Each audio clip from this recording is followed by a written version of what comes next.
Monsieur le secrétaire général, Secretary General, Monsieur le secrétaire général, Excellences, chers collègues, la 9738e séance du Conseil de sécurité est ouverte. Je voudrais saisir cette occasion pour rendre hommage, au nom du Conseil, à son Excellence M. Samuel Bogar, représentant de la Slovénie, qui a assuré la présidence du Conseil de sécurité pendant le mois de septembre. Je suis certain de me faire l'interprète de tous les membres du Conseil en exprimant mes sincères remerciements à l'ambassadeur M. Bogar et à son équipe pour le grand talent diplomatique avec lequel ils ont mené les travaux du Conseil le mois dernier. En ce début du mois, je voudrais rappeler que le Conseil de sécurité est un lieu de respect entre membres de cette organisation et vis-à-vis de ses représentants et représentants. Et je prie tous les intervenants et intervenantes de respecter les normes appropriées en matière de ton, de formulation et de contenu dans leurs remarques. L'ordre du jour provisoire de la présente séance est la situation au Moyen-Orient. L'ordre du jour est adopté. Conformément à l'article 37 du règlement intérieur provisoire du Conseil, j'invite les représentants de l'Irak, d'Israël, de l'Italie, du Liban, de la République arabe syrienne et de la République islamique d'Iran à participer à la présente séance. Il en est ainsi décidé.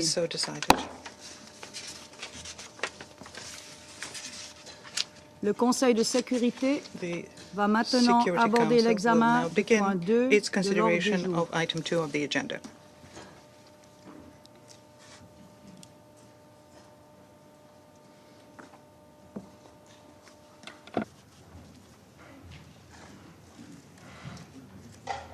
Je souhaite chaleureusement la bienvenue au secrétaire général, son Excellence M. Antonio Guterres, et lui donne la parole.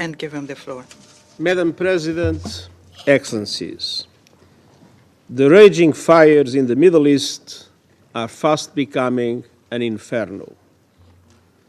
Exactly 1 week ago, I briefed the Security Council about the alarming situation in Lebanon.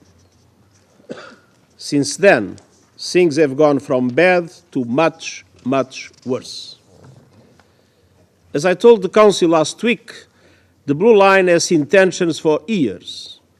But since October, exchanges of fire have expanded in scope, depth, and intensity.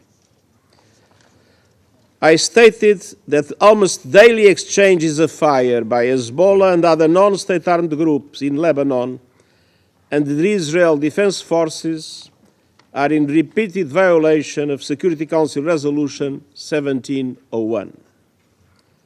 I emphasize that the daily use of weapons by non-state armed groups is in violation of Security Council Resolutions 1559 and 1701. And I stressed that Lebanese sovereignty and territorial integrity must be respected, and the Lebanese state must have full control of weapons throughout Lebanon. Madam President, in the few short days since then, we have seen a dramatic escalation, so dramatic that I wonder what remains of the framework this Council established with Resolution 1701. Israel forces have conducted relentless airstrikes across Lebanon, including Beirut. The United States and France, with the support of several other countries, have proposed a temporary ceasefire allowing for the restart of negotiations. Israel refused that proposal and stepped up its strikes, including bombing the Hezbollah headquarters where its leader was killed. And Hezbollah has continued rocket and missile attacks on Israel. And yesterday, the Israel Defense Forces conducted what it stated were limited incursions into southern Lebanon. UNIFIL peacekeepers remain in position and the UN flag continues to fly despite Israel's request to relocate. I reiterate our deep appreciation to the military and civilian members of our UN peacekeeping force, UNIFIL, and to troop-contributing countries. The safety and security of all UN personnel must be ensured. Madam President, civilians are paying a terrible price, which I utterly condemn. Since last October, more than 1,700 people have been killed in Lebanon, including over 100 children and 194 women. Over 346,000 people are confirmed to have been displaced from their homes, and government estimates put this number as high as 1 million. Another 128,000 people, both Syrian and Lebanese, have crossed into Syria. The UN has mobilized all its capacities to provide urgent humanitarian aid in Lebanon, and I ask the international community to fully fund our appeal. Since October 8th, Hezbollah attacks on Israel have killed 49 people, with over 60,000 people displaced from their homes. It is absolutely essential to avoid an all-out war in Lebanon, which would have profound and devastating consequences. Madam President, yesterday Iran launched approximately 200 ballistic missiles towards Israel. It stated it was in response to the killings of Hassan Nasrallah and the Islamic Revolutionary Guards Corps Commander Abbas Nilforushan last week, as well as that of Hamas leader Ismail Haniyeh in Tehran in July. Millions of people across Israel and the occupied Palestinian territory were forced to seek shelter. One person was killed from the Iranian strikes, a Palestinian in the occupied West Bank. As I did in relation to the Iranian attack in April, and as should have been obvious yesterday in the context of the condemnation I expressed, I again strongly condemn yesterday's massive missile attack by Iran on Israel. And these attacks, paradoxically, do nothing to support the cause of the Palestinian people or reduce their suffering. Almost 1 year has passed since the atrocious 7 October acts of terror by Hamas and the taking of hostages. And since last October, Israel has conducted in Gaza the most deadly and destructive military campaign in my years as Secretary General. The suffering endured by the Palestinian people in Gaza is beyond imagination.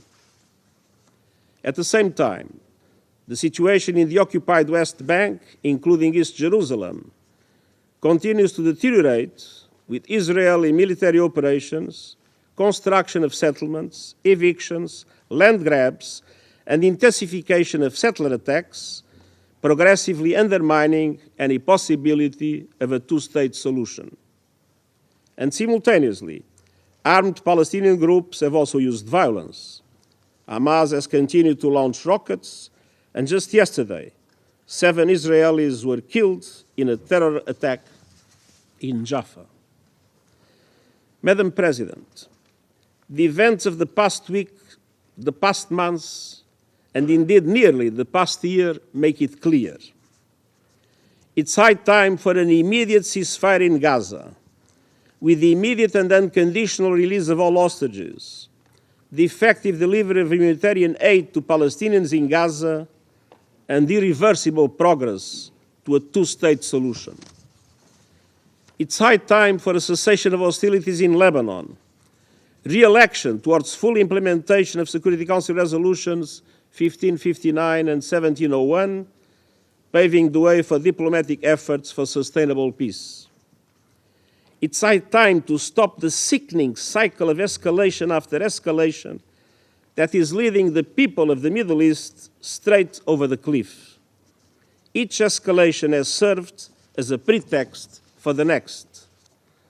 we must never lose sight of the tremendous toll that this growing conflict is taking on civilians. And we cannot look away from systematic violations of international humanitarian law. This deadly cycle of tit-for-tat violence must stop. Time is running out, and I thank you. Je remercie le secrétaire général de son exposé et je donne maintenant la parole aux membres du Conseil qui souhaitent faire une déclaration. Je donne maintenant la parole au représentant de la France. Madame la Présidente, Madam President, je remercie le secrétaire I would général like des to Nations thank the Unies Secretary General pour of the son United intervention Nations for his statement, et je tiens à lui redire and I would le like plein to state soutien once et again toute la that he has confiance the de full la support France. and trust of France.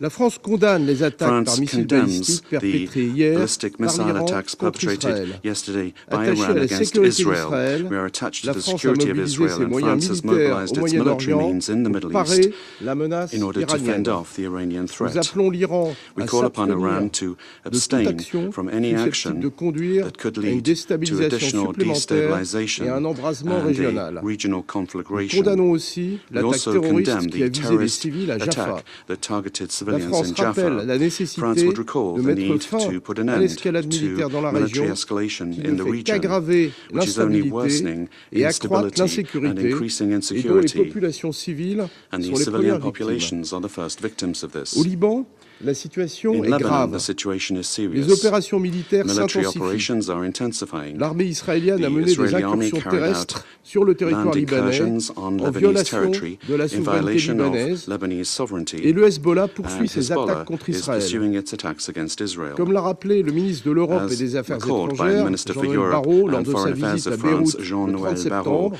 on his la visit to France est Beirut on the opposée 30th of à September, toute opération France opposes terrestre any israélienne au Israeli Liban land operation et in elle appelle Lebanon, à la and cessation we des call attaques for a cessation indiscriminées of contre les indiscriminate civils. attacks against civilians. La France condamne les frappes France aériennes israéliennes condemns the qui Israeli ont air provoqué attacks un nombre that have led considérable de to victimes a civiles, considerable number of ainsi civilian que les attaques victims, du as Hezbollah well as contre the attacks Israël of et sa Hezbollah population. against Israel and its Il population. faut un cessez-le-feu We au need plus vite a au ceasefire Liban. as soon as possible La in France Lebanon. appelle les parties à se France urges saisir the sans parties délai to, without de delay, l'appel answer et the des call propositions to du consider président the de la proposals République of the française President of the et French du président Republic des and the États-Unis President of the United avec le soutien States de nos with the partenaires support of our en vue de partners parvenir à with un a view to cessez-le-feu bringing about a ouvrant la ceasefire, voie à opening un up règlement a pathway diplomatique du to a conflit. diplomatic Il est impératif de resolution of the restaurer conflict. la It is souveraineté important et l'intégrité that we territoriale du restore the Liban. sovereignty and territorial Au sud integrity of Liban, le Lebanon. cadre est clair. In South Lebanon, the Il faut situation mettre is en œuvre clear. intégralement la résolution There must be full 1701. implementation Elle est of Resolution reconnue tant par le 1701. Liban It que is par recognized Israël by Lebanon as comme well le as by cadre Israel pour parvenir as à une the framework stabilité to bring durable about le long lasting de la ligne stability bleue along the et blue line, offrir des garanties de and it sécurité offers pour les deux security pays. guarantees for both Les countries. déplacés doivent pouvoir Those that have retourner been chez eux displaced must en be able toute to return sécurité home in full en security Israël in comme au Israel Liban. as well as in Lebanon. La France réaffirme son France engagement au sein de reaffirms la its cellule commitment to et elle UNIFIL, salue le and travail des we casques bleus.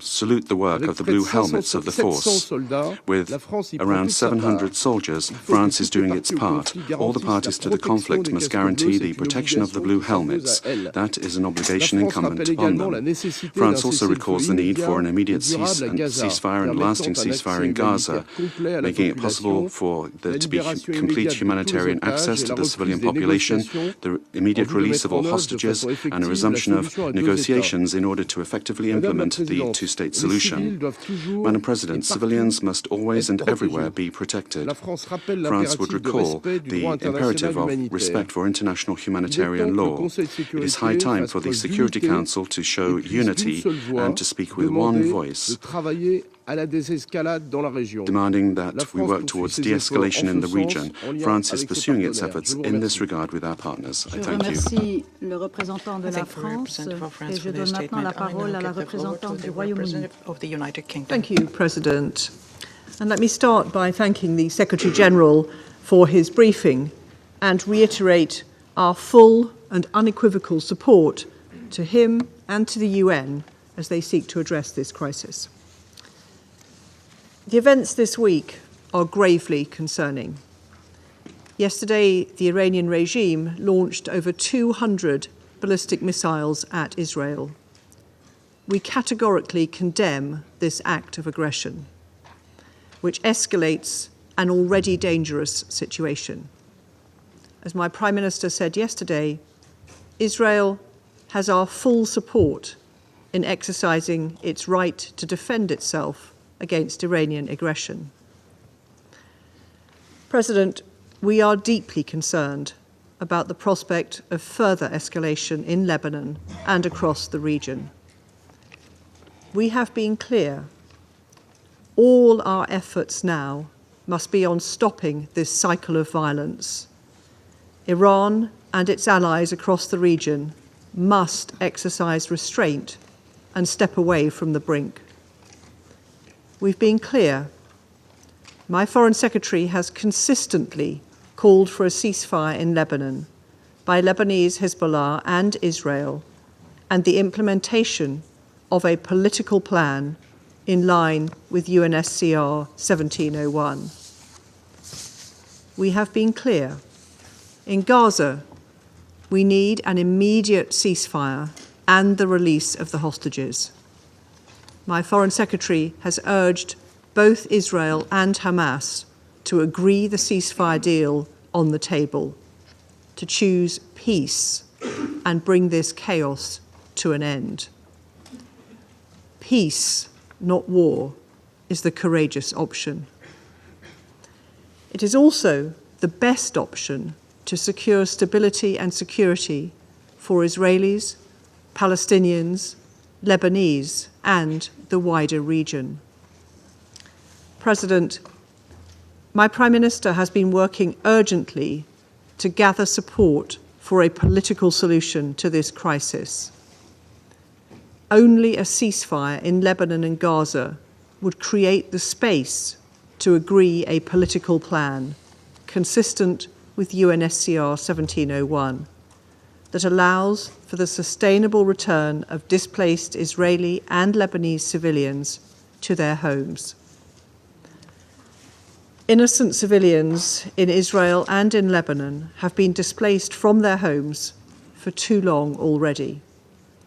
The only way they will return is through a sustainable peace across the blue line. The conflict in Lebanon is causing devastating consequences for civilians, especially for women and children, and draws us closer to a wider regional conflict. President, we cannot let Lebanon become another Gaza.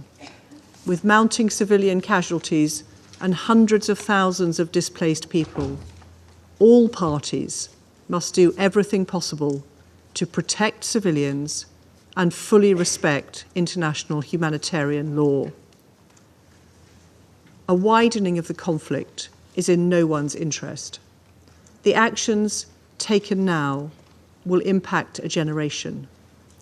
I call on all actors to step back from the brink and find a political resolution. I thank you. Je remercie la représentante du I thank the Royaume-Uni et je passe representative of the maintenant la United parole à la Kingdom. I now représentante give de the floor Malte. to the representative Thank of you, Malta. President. And at the outset, allow me to congratulate you on assuming the presidency of the Council and thank Slovenia for its leadership in steering our work in September. I also thank the Secretary-General for his remarks. I reiterate our continued and unwavering support to him and thank him for his continued leadership and moral compass whilst guiding this organization through such difficult times. Malta echoes the Secretary-General in condemning the continued and escalatory hostilities across the Middle East. This vicious cycle of violence, inevitably leading to a regional conflict, is extremely concerning. It must be brought to an end. Repeated strikes across Lebanon and Israel and Israeli operation across the Blue Line, continued rocket fire into Israel by Hezbollah, and the latest Iranian missile attacks on Israel, together with continued rhetoric and threats by relevant parties to continue escalating hostilities, are only paving the way towards a bleak and desolate future for the entire region. Amid the worst displacement crisis in the country's history, we are witnessing yet another man-made humanitarian catastrophe. We cannot be silent in light of this deterioration. Furthermore, we strongly condemn yesterday's missile attack on Iran by Israel. We call on Tehran to immediately halt such actions, which only contribute towards expanding a complex web of tensions and push the entire region closer to the precipice.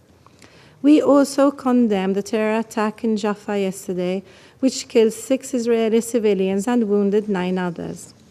President, the Israeli-Hamas war, the resulting humanitarian crisis in Gaza, and situations elsewhere in the West Bank and East Jerusalem are the core of the explosive situation we now find ourselves in. These are the devastating consequences of unchecked conflicts. This human suffering is a high price that the people across the Middle East are paying on a daily basis. We stress that indiscriminate bombings, destruction of civilian infrastructure, and mass displacements are violations of international law. All parties must abide by their obligations under international humanitarian law and prioritize the protection of civilians. Furthermore, we emphasize once again that Security Council resolutions are legally binding. They must be respected and implemented. Along the blue line, it is only through the full implementation of Resolution 1701 that the displaced residents of Israel and Lebanon can be able to return to their homes in peace and security. Furthermore, Lebanon must be free of weapons held by militant groups outside the authority of the Lebanese state. We stress the need to establish an area free of armed weapons, other than those of the government of Lebanon and of UNIFIL, between the Blue Line and the Litani River. Violations of Lebanon's territorial integrity and sovereignty, including through Israeli airstrikes and overflights across Lebanon, must cease. A dramatic escalation in Lebanon will only move us further from this goal.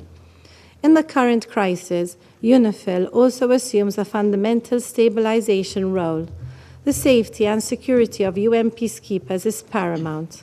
Also, as a troop-contributing country, we call on all parties to protect and support the important mission of UNIFIL. In Gaza, we reiterate our call for an immediate and permanent ceasefire, the safe return of hostages to Israel, and the full implementation of relevant Security Council resolutions. We continue to support all diplomatic initiatives aimed at de-escalation across the region, including the efforts of the members of this Council. In conclusion, President, the region is witnessing a descent into all-out war, despite months of warning. The narrative for war must end, and the narrative for peace must begin. More importantly, this Council must act in a united and decisive manner. Now is the time to speak with one voice and unequivocally call for an end to all hostilities. The people of the Middle East are waiting for us. The world is waiting for us. Thank you. Je remercie la représentante de Malte et j'invite maintenant la représentante des États-Unis à prendre la parole. Thank you, Madam President. We look forward to working closely with you during your presidency of the Council this month. I also want to thank Slovenia for your successful conclusion of your presidency during the month of September. I wish to thank Secretary General Guterres for his briefing today. Colleagues, yesterday, Iran's Islamic Revolutionary Guard Corps, the IRGC, launched nearly 200 ballistic missiles at Israel. Tragically, there has been a confirmed death of a Palestinian civilian in the West Bank. Iran's stated intention was to avenge the deaths of 2 IRGC-supported terrorist leaders and an IRGC commander by inflicting significant damage and death in Israel. Thankfully, and through close coordination between the United States and Israel, Iran failed to achieve its objectives. This outcome does not diminish the fact that this attack, intended to cause significant death and destruction marked a significant escalation by Iran. It does not negate the need for immediate Council action. This is a moment for this Council to speak out with one voice and condemn Iran for its unprovoked attack against another member state, and equally important to impose serious consequences on the IRGC for its actions. Colleagues, in a broad sense, Iran was complicit in the October 7th attacks on Israel through its funding, training, capabilities, and support for the military wing of Hamas. And after Hamas's horrific attack carried out nearly a year ago today, the United States sent a clear message to Iran. Don't exploit the situation in ways that would risk propelling the region into a broader war. The IRGC flagrantly and repeatedly ignored this warning by encouraging and enabling the Houthis in Yemen to disrupt global shipping and launch attacks against Israel, by supporting militant groups in Syria and Iraq, which repeatedly attacked American forces engaged in the fight against ISIS, and by arming and encouraging Hezbollah after its former leader, Nasrallah, made the decision on October 7th to open a northern front against Israel. There can be no doubt Iranian support to regional proxies has directly contributed to the crisis in Gaza and Lebanon. At the center of Iran's efforts since October 7th to sow chaos and threaten regional stability is the IRGC, which has repeatedly flouted and violated this Council's resolutions. I can't believe I have to say this, but I will, because the IRGC and its allies are out there peddling propaganda. The decision to launch nearly 200 ballistic missiles at Israel was not in any way defensive. The IRGC was not protecting Iran from threats from another member state. Instead, the IRGC was acting in solidarity with Hezbollah after the killing of Nasrallah, who led a terrorist group that has the blood of thousands of Americans, Lebanese, and Israelis on its hands.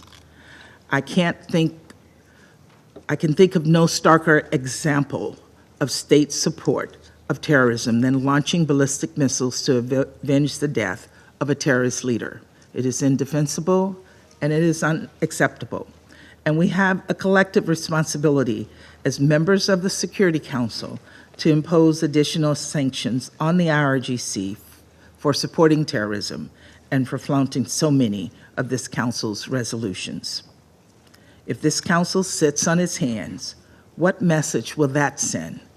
I fear that silence and inaction will only invite the IRGC to repeat attacks like what we saw yesterday and on April 13th of this year, again and again and again. Colleagues, we meet at a moment when there is a heightened risk of countries in the region being dragged into a broader conflict. This includes Lebanon. The intensified fighting over the last week has displaced nearly 1 million people, and we mourn the many civilians who've been killed. We also recognize that for nearly a year, Israel has repeatedly called for the full implementation of Resolution 1701, even as Hezbollah's attacks along the Israeli-Lebanese border have displaced Lebanese people. And even as Hezbollah has blocked Lebanon's government from exercising full sovereignty on its side of the blue line. It is significant that even in the aftermath of recent events, Israel is still calling for the full implementation of Resolution 1701. Achieving this outcome through the hard work of diplomacy remains the United States' urgent priority. We strongly believe that a diplomatic solution along the blue line, consistent with Resolution 1701, offers the only path to durably de-escalate tensions and allow Israeli and Lebanese citizens to return to their homes with safety and security. As we pursue this diplomatic solution, we reiterate our call on all parties to protect civilians. We also underscore our support for UNIFIL and emphasized that all parties must ensure UNIFIL personnel remain secure. Colleagues, we are also committed to doing everything possible to end the war in Gaza, where Palestinian civilians have been caught in the crosshairs of war, where dire humanitarian crisis persists. That's why we're working to bring about a ceasefire deal with release of hostages, consistent with Resolution 2735. The events of the past week should send an unambiguous message to Hamas's leadership, which continues to cower in tunnels beneath Gaza. Hezbollah and Iran will not rescue you. The only path forward is a ceasefire agreement. We must double down on diplomatic solutions that would ensure the safety of people across the region. As we do, there should be no doubt. The United States will continue to support Israel's right to defend itself against Hezbollah, Hamas, the Houthis, and any other Iranian-supported terrorists. Of course, how Israel defends itself matters. We continue to make clear that measures must be taken to minimize civilian harm. Colleagues, as President Biden emphasized following yesterday's attack, the United States is fully supportive of Israel. Our actions have been defensive in nature. Let me be clear. The Iranian regime will be held responsible for its actions, and we strongly warn against Iran or its proxies taking actions against the United States or for their actions against Israel. Colleagues, this moment of great risk is a test of this Council.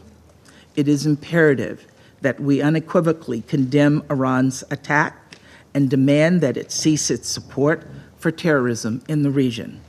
People in Israel, in Gaza, and the West Bank, in Lebanon, and across the region deserve a durable peace, and it is far past time for this Council to hold Iran accountable for fanning the flames of war. Thank you, Madam President. Je remercie la représentante des I États-Unis thank the et je donne representative la of the parole maintenant United States. au I now give the représentant floor to the de la representative République of de the Corée. Republic of Korea. Thank you, Madam President.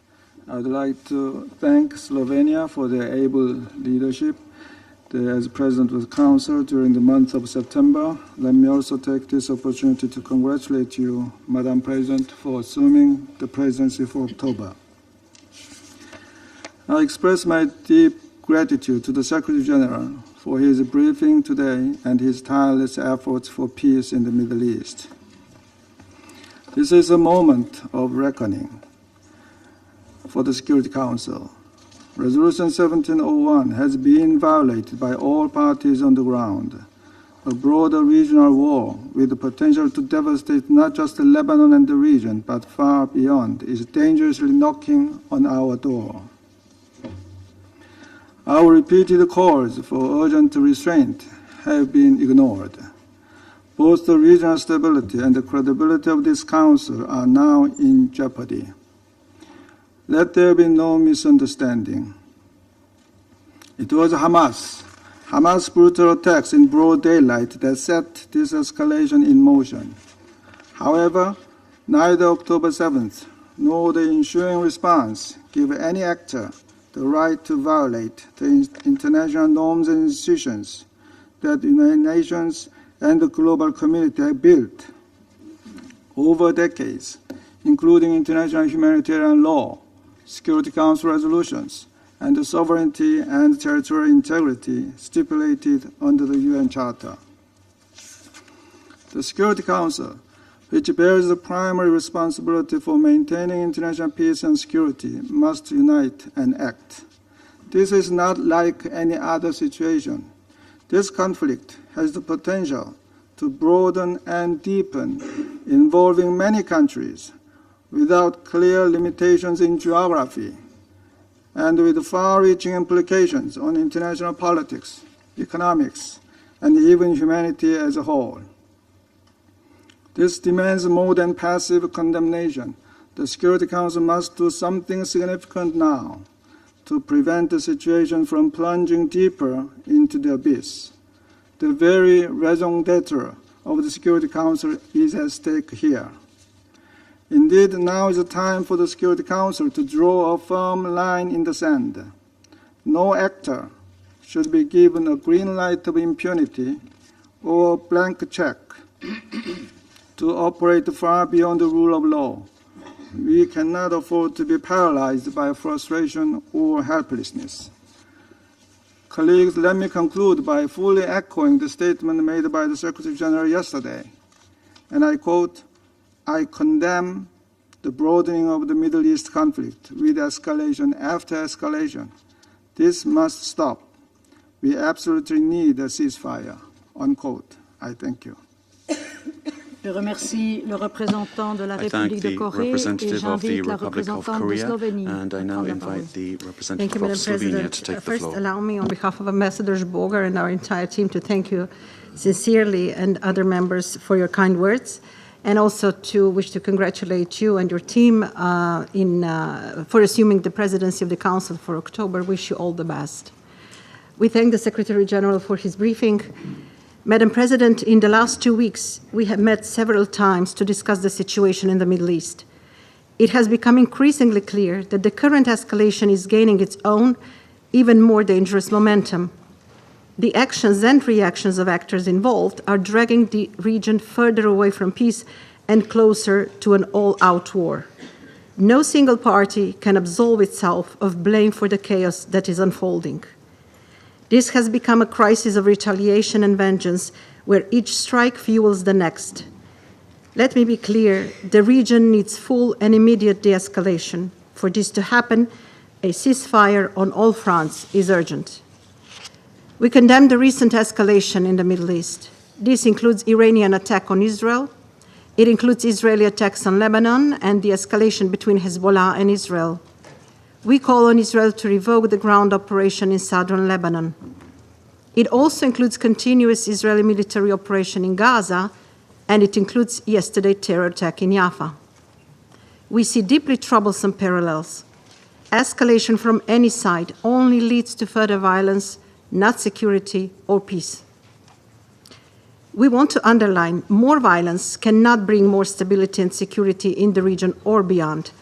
War is not a solution to the problems in the Middle East. There is no military solution to the crisis. We call on all countries and actors to show restraint, and to everyone with influence must exert it. To Israel, Iran, Hezbollah, Hamas, the Houthis, and others, the circle of violence must stop. Retaliations must stop. Escalations must stop. We call on all parties to respect international law, particularly international humanitarian human rights law. Respect for and compliance with international law are a must. Protection of civilians must be ensured at all times, and we are dismayed by the impact of the escalation in Lebanon on civilians and condemn the high number of civilian casualties. Massive displacement in Lebanon will add an additional strain on a country which is already facing numerous challenges. Equally, this intensification of the conflict will not bring thousands of displaced Israelis back to their homes. And we must not forget about the entire population of Gaza being displaced repeatedly. There is a dire need to recommit and fully implement Resolution 1701. This Council must stand united in its call for de-escalation and ceasefire. We repeat our call for safety and security of UNIFIL to be ensured at all times. We also take this opportunity to express our full support to the work of the United Nations and the Secretary General in this crisis. We appeal to Israel to reconsider today's announcement. It is high time to strengthen the role of diplomacy and to prioritize peace. We support all initiatives which could bring stability about peace. Ceasefire negotiations related to Lebanon and to Gaza are utmost needed. We underline this Council has primary responsibility for maintenance of international peace and security. The region is standing at a precipice. We are a step away from an all-out war that threatens not only the region, but global peace and stability. In the complex history of the Middle East, the Council has made various attempts to shoulder its responsibility. It is now on us, these 15 countries sitting by this table, to unite and call out for an all-out ceasefire. I thank you, Madam President. Je remercie la représentante de I thank the Slovénie et representative j'invite le of représentant Slovenia. I d'Algérie à now prendre la invite the parole. representative of Algeria to take the floor.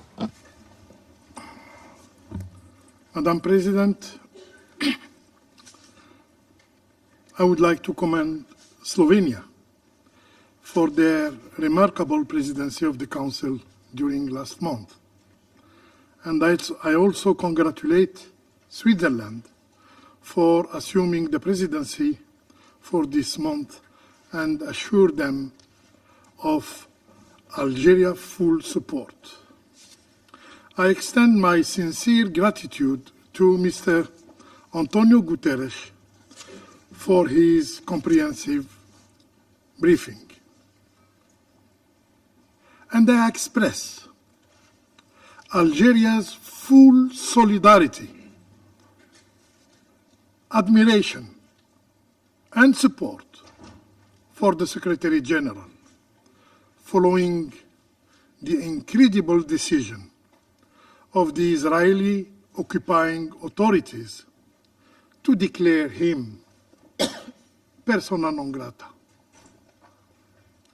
This decision reflects a clear disdain of the UN system and the entire international community.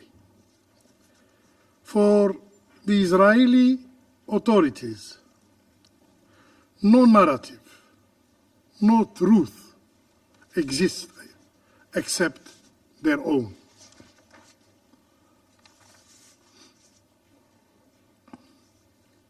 Madam President,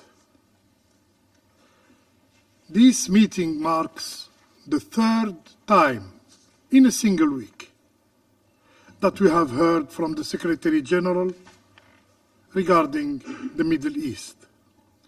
It is a testimony of the gravity of the situation. We stand perilously close to a regional conflagration, with tensions escalating daily. The situation has further deteriorated due to the Israeli aggression against Lebanon, beginning with the targeting of civilian electronic devices and progressing to indiscriminate bombardment and ground invasion that shows a blatant disregard for human life, a flagrant violation of international humanitarian law. Following the attacks detonating civilian electronic devices, the Security Council convened at Algeria's request. We endeavored to have the Council send a simple message, a call for immediate desescalation, a call for immediate desescalation. Regrettably, the Council failed in this attempt. Madam President, the Security Council's inability to act has exacted a devastating bill, a devastating toll. Between September 17 and 25th, the Israeli militaries claimed more than 1,000 lives in Lebanon. 1,000 lives in Lebanon, including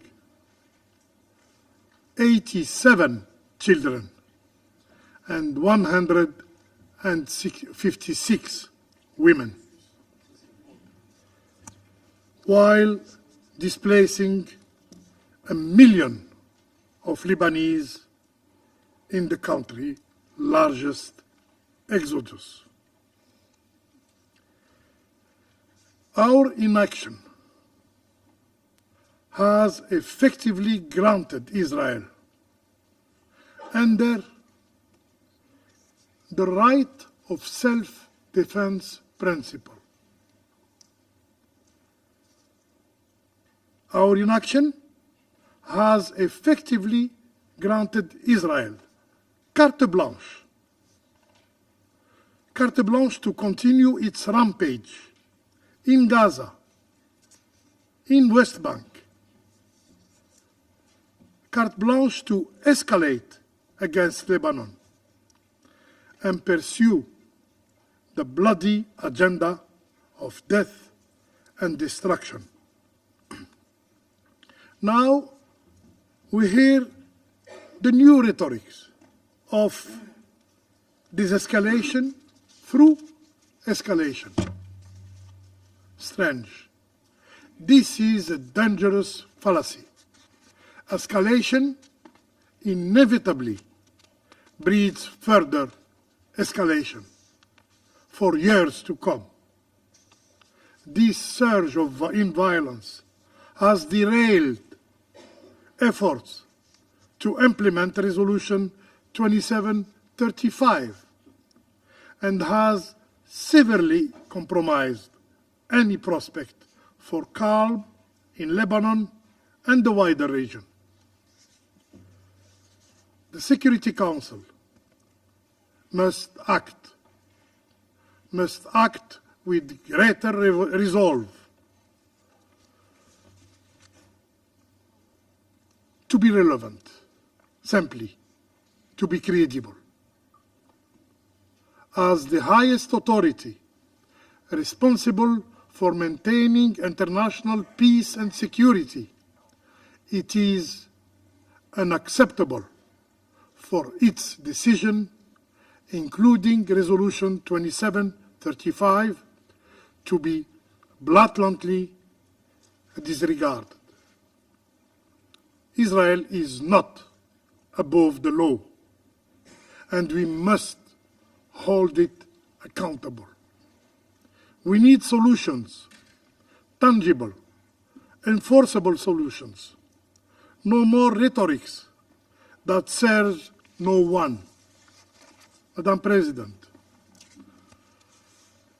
while we must not allow the escalation in Lebanon to overshadow the ongoing tragedy in Gaza, it seems some have grown indifferent of Gaza's people plight. Any effort to address the broader escalation in the region must begin with halting the brutal assault in Gaza.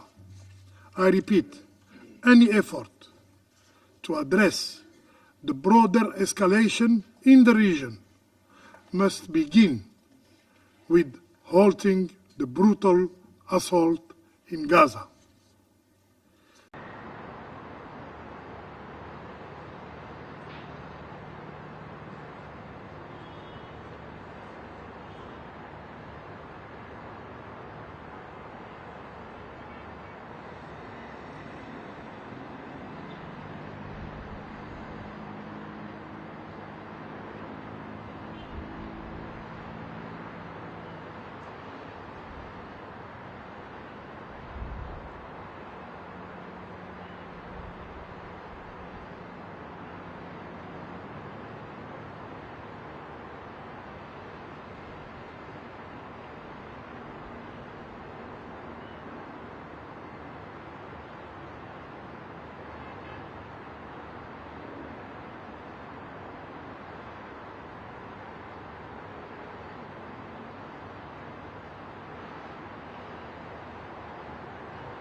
Madam President, the Middle East urgently requires concerted actions from all of us, to find lasting, sustainable solution to its crisis. These solutions demand an end to Israeli occupation of Arab lands in Lebanon, in Syria, and the establishment of an independent Palestinian state with Al-Quds Sharif as its capital. I thank you, Madam President. Je remercie le représentant I d'Algérie et thank je the passe la representative parole of au Algeria. représentant du I now give the Mozambique. floor to the representative of Mozambique. Madam President, allow me first to congratulate Switzerland on assuming the presidency of the Security Council in this very challenging month of October. We pledge our full support. We also thank Slovenia for its successful presidency in the month of September. We are grateful to His Excellency Mr. Antonio Guterres, United Nations Secretary General, for his insights on this deeply concerning matter. Madam President, the Middle East remains a region of intense and complex geopolitical dynamics, shaped by historical legacies, power struggles, and intricate relationship among various states and non-state actors, significantly shaping the region's landscape. The Palestine question, a central and profoundly impactful issue, continues to influence diplomatic relations and strategic interests not only within the region but also globally. The ongoing conflict and the quest for a two-state solution continue to be pivotal in discussion about peace and stability in the Middle East.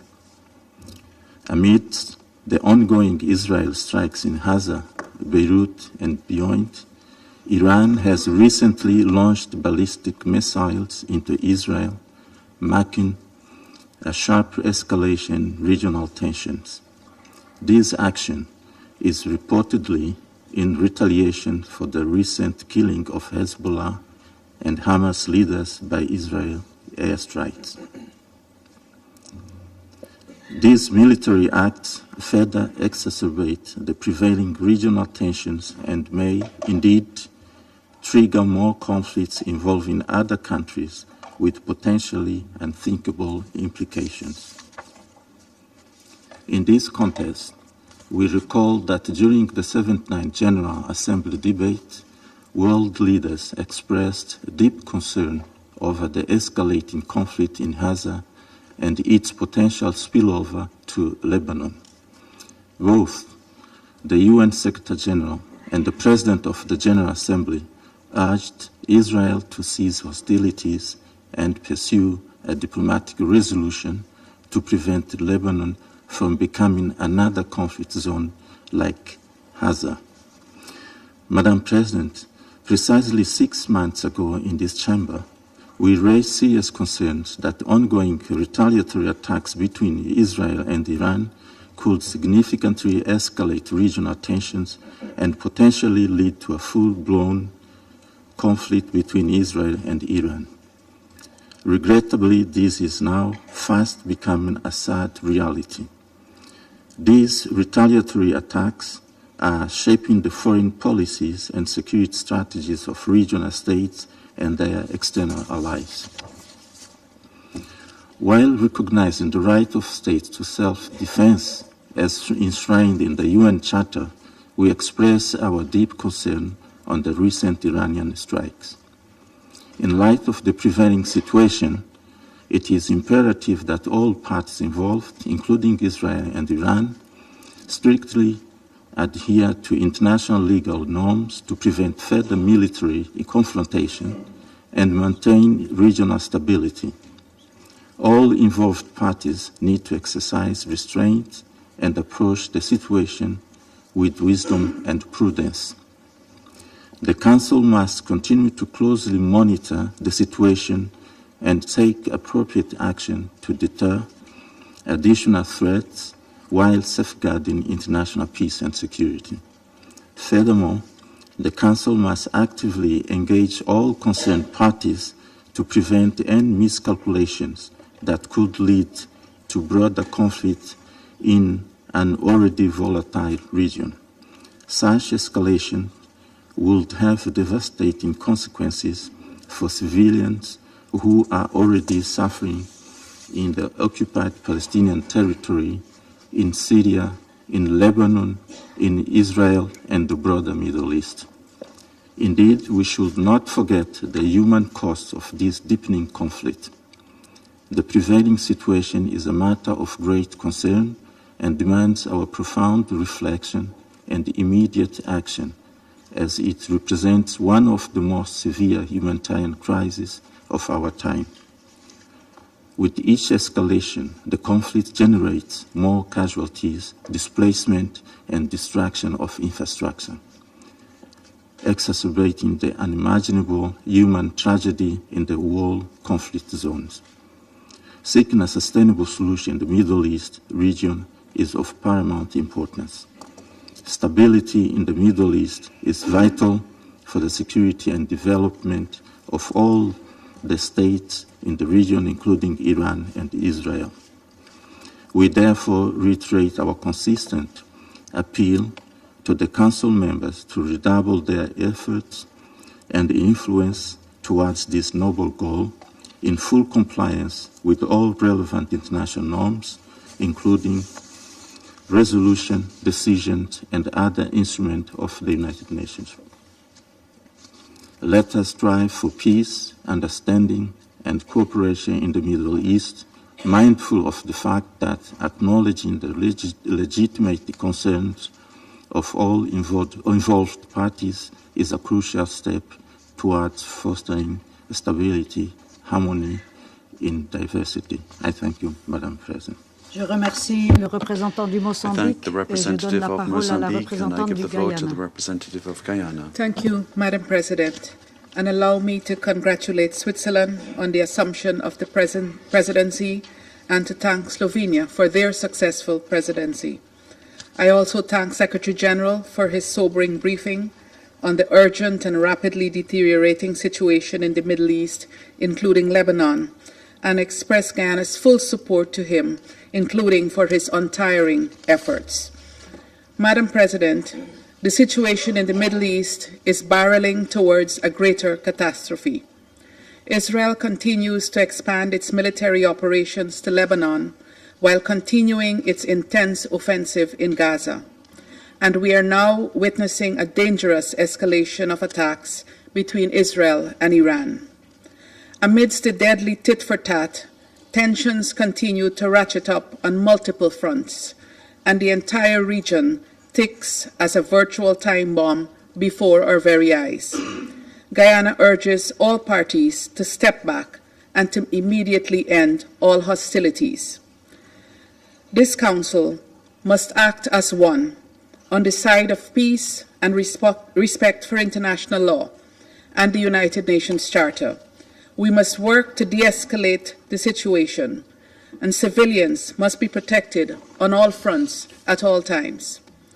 Madam President, when we met last week to discuss Lebanon, it was clear to every member of this Council that disastrous consequences could ensue from a wider armed conflict in that country.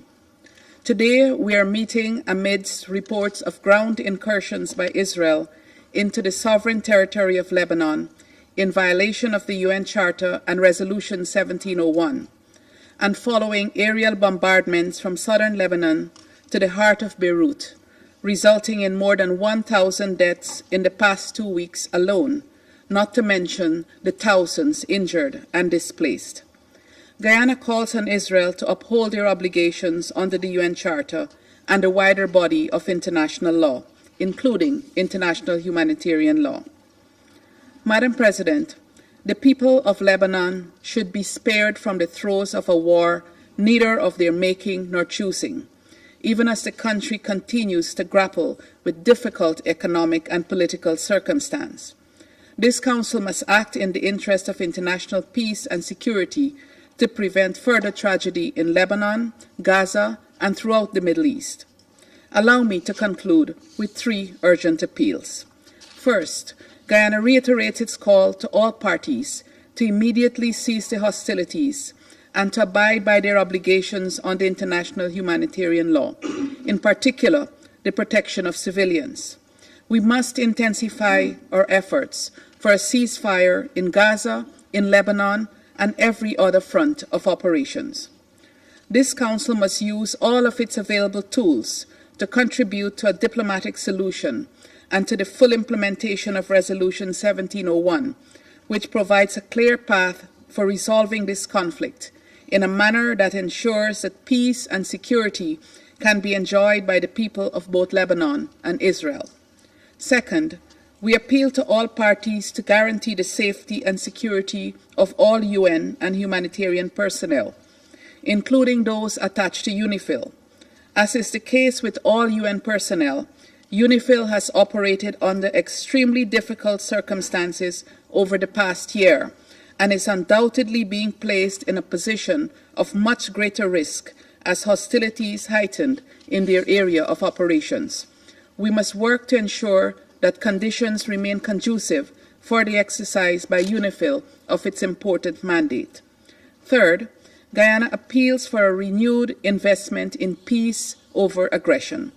Let us enable the former at the expense of the latter, as we strive to save the present generation from the continuing scourge of war. As Council members, let us act together in favor of the millions of civilians who are paying the heaviest price in these senseless wars. Justice and peace demand that we do no less. I thank you. Je remercie la représentante du Guyana et j'invite le représentant du Japon à prendre la parole. Of Japan to take the floor. Thank you, Madam President.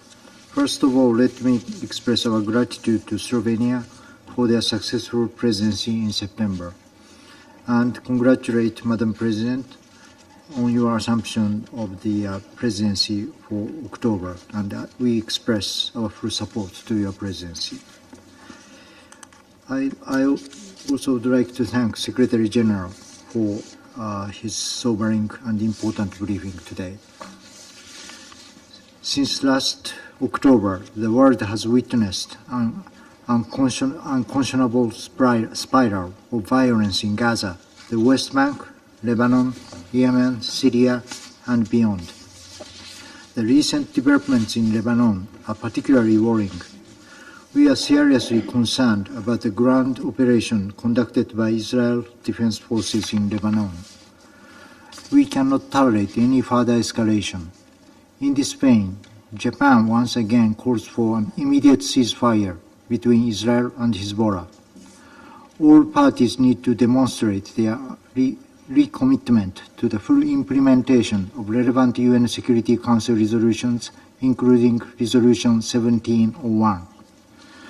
Japan pays respect to the UN staff and personnel on the ground, devoting the high cause under the severe circumstances. Their security must be ensured. Now we are seeing the growing needs of the civilians in Lebanon who are facing the onset of a displacement crisis.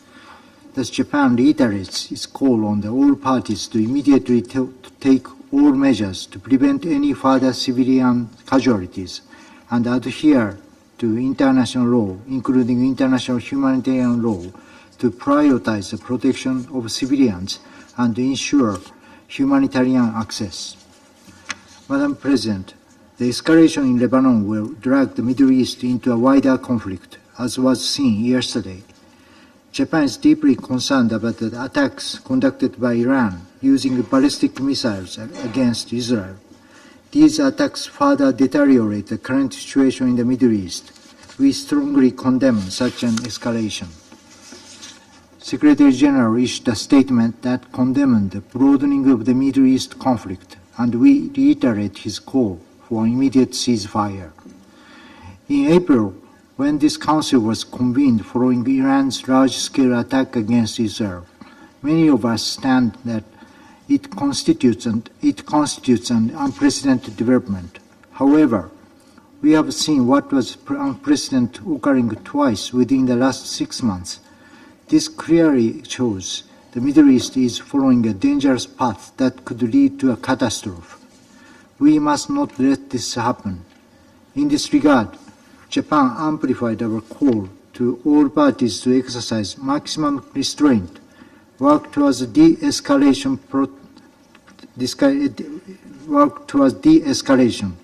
protect civilians, and work through dialogue and diplomacy towards peace. Neither the region nor the world can afford any more conflicts. Thank you, Madam President.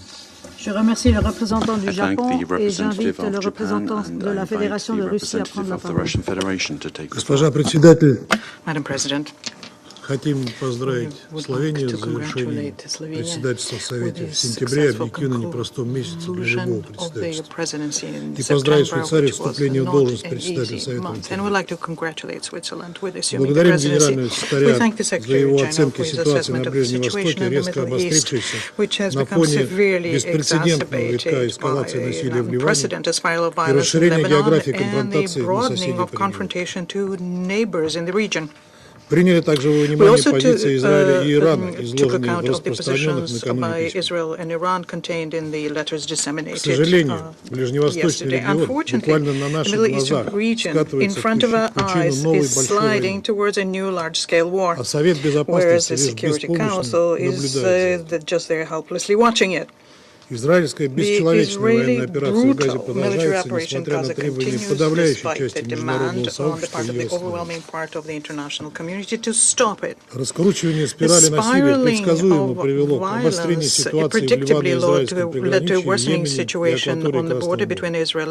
Йемене и акватории. Однако вместо того, чтобы задействовать возможности дипломатии, власти Западного Иерусалима сделали однозначную ставку на силовое оккупирование своих границ.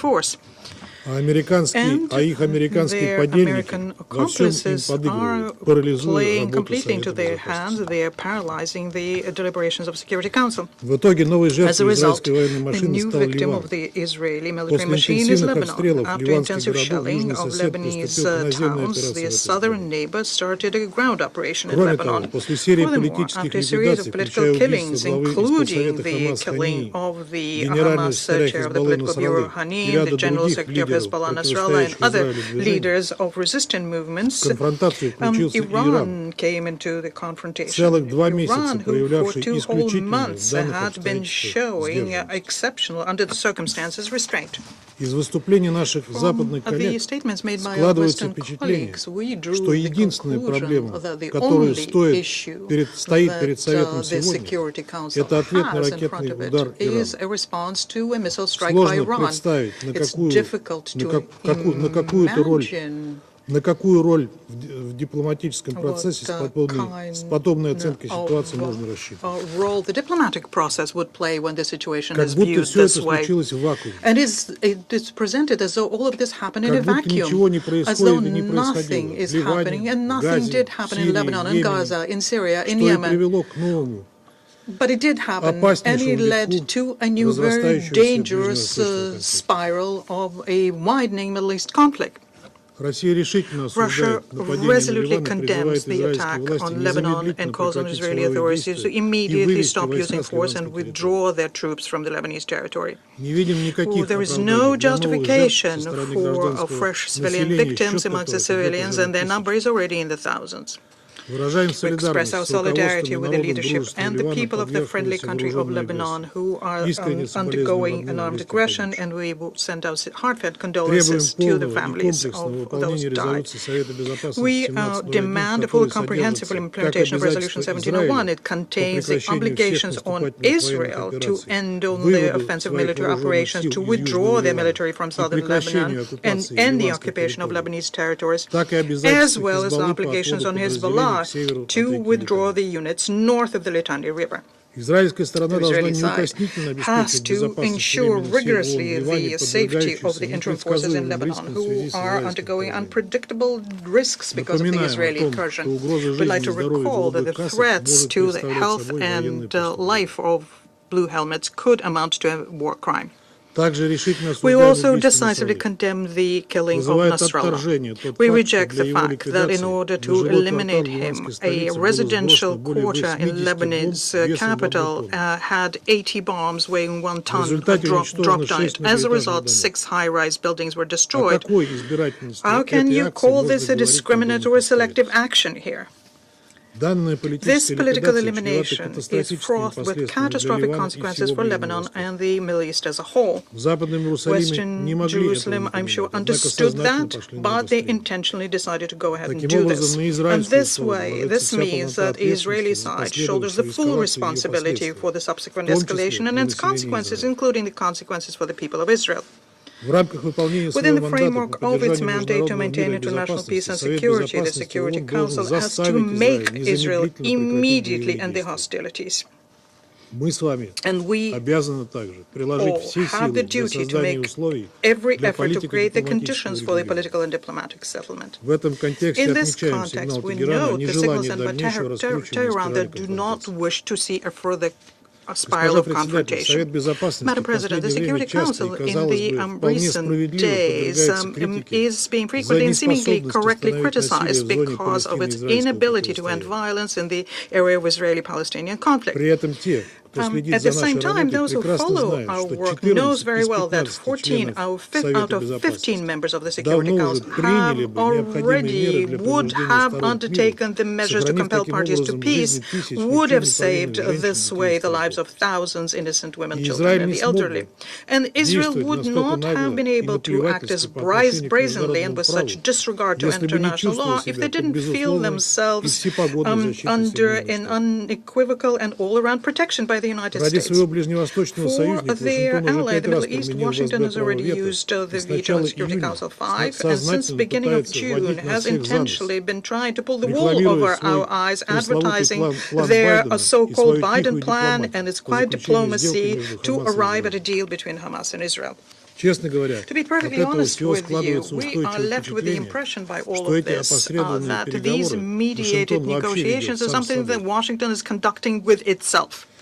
And it is very symbolic here, therefore, that the approval to eliminate Hezbollah and start a very dangerous spiral of regional escalation was given by the Israeli Prime Minister from New York after he delivered an openly militaristic statement in the General Assembly. This is the kind of a well-tuned duet, distinguished colleagues, we have to deal with.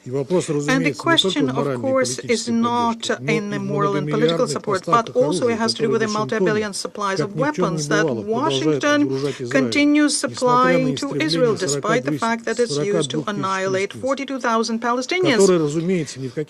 Israel, which of course doesn't need any kind of mediation, and continues its brutal campaign. As a result of this, the flame of this conflict is growing wider and wider, and it's bringing in newer and newer neighbors of Israel in the region. The dangerous illusion here is that this flame will leave Israel unscathed. This flame has already consumed the lives of remaining Israeli hostages, whereas Western Jerusalem is pretending that all of this is part of their plan, and at the same time showing complete disregard to the public opinion in Israel itself. Madam President, another dangerous illusion is that Israel, having a considerable military supremacy, plans to deal with the crises they provoked on themselves. It is becoming increasingly clear that the plans of the Israeli leadership is to pay any price so as to trigger a conflict between their main regional adversary, Iran, and the United States. It's difficult to say whether Washington understands this, but so far this show has been going on following the Israeli script. And if it reaches its finale, the conflict can reach an unimaginable level of escalation and will threaten not just the Middle East, but the entire world. We are convinced that it is in our interest to prevent such a scenario. We would like to believe that our American colleagues will also finally see the light and will fully realize their responsibility they shoulder as permanent members of the Security Council. Madam President, the only way out of the situation in the Middle East we see as using all of the vast toolkits the Security Council has. This toolkit allows us to effectively achieve an end of conflict and ensuring that Security Council resolutions are implemented. Any other initiative will just be a mitigating stopgap and will not be effective. We see no alternative to making parties to the conflict to immediately have a ceasefire in Gaza, which is to be accompanied by an exchange of hostages and prisoners, and organizing a full and unimpeded humanitarian access in the Strip. This can help set the foundation for the relaunching of a peace settlement of the Palestinian issues on the international basis, which is itself based on the principle of two states, and this is something that we have always spoken in favor of. The second area for efforts is also obvious. It's an immediate ceasefire in the south of Lebanon and a general rejection by any direct or indirect participants in the conflict from using force, provocations, and hateful rhetoric. Madam President, today's news that the Secretary General is a persona non grata in Israel is unheard of and is a slap not just on the UN but on all of us. We call on the members of the Security Council and the UN to react to this outrageous act.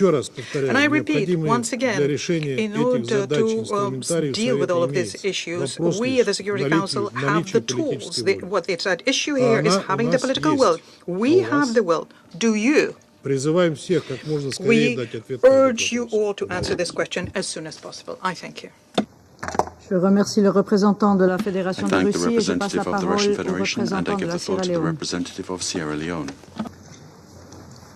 Madam President, the Security Council has been convened in the most difficult of circumstances concerning the Middle East. Allow me, however, to congratulate you and Switzerland on assuming the presidency of the Council and assure you of Sierra Leone's fullest support and cooperation.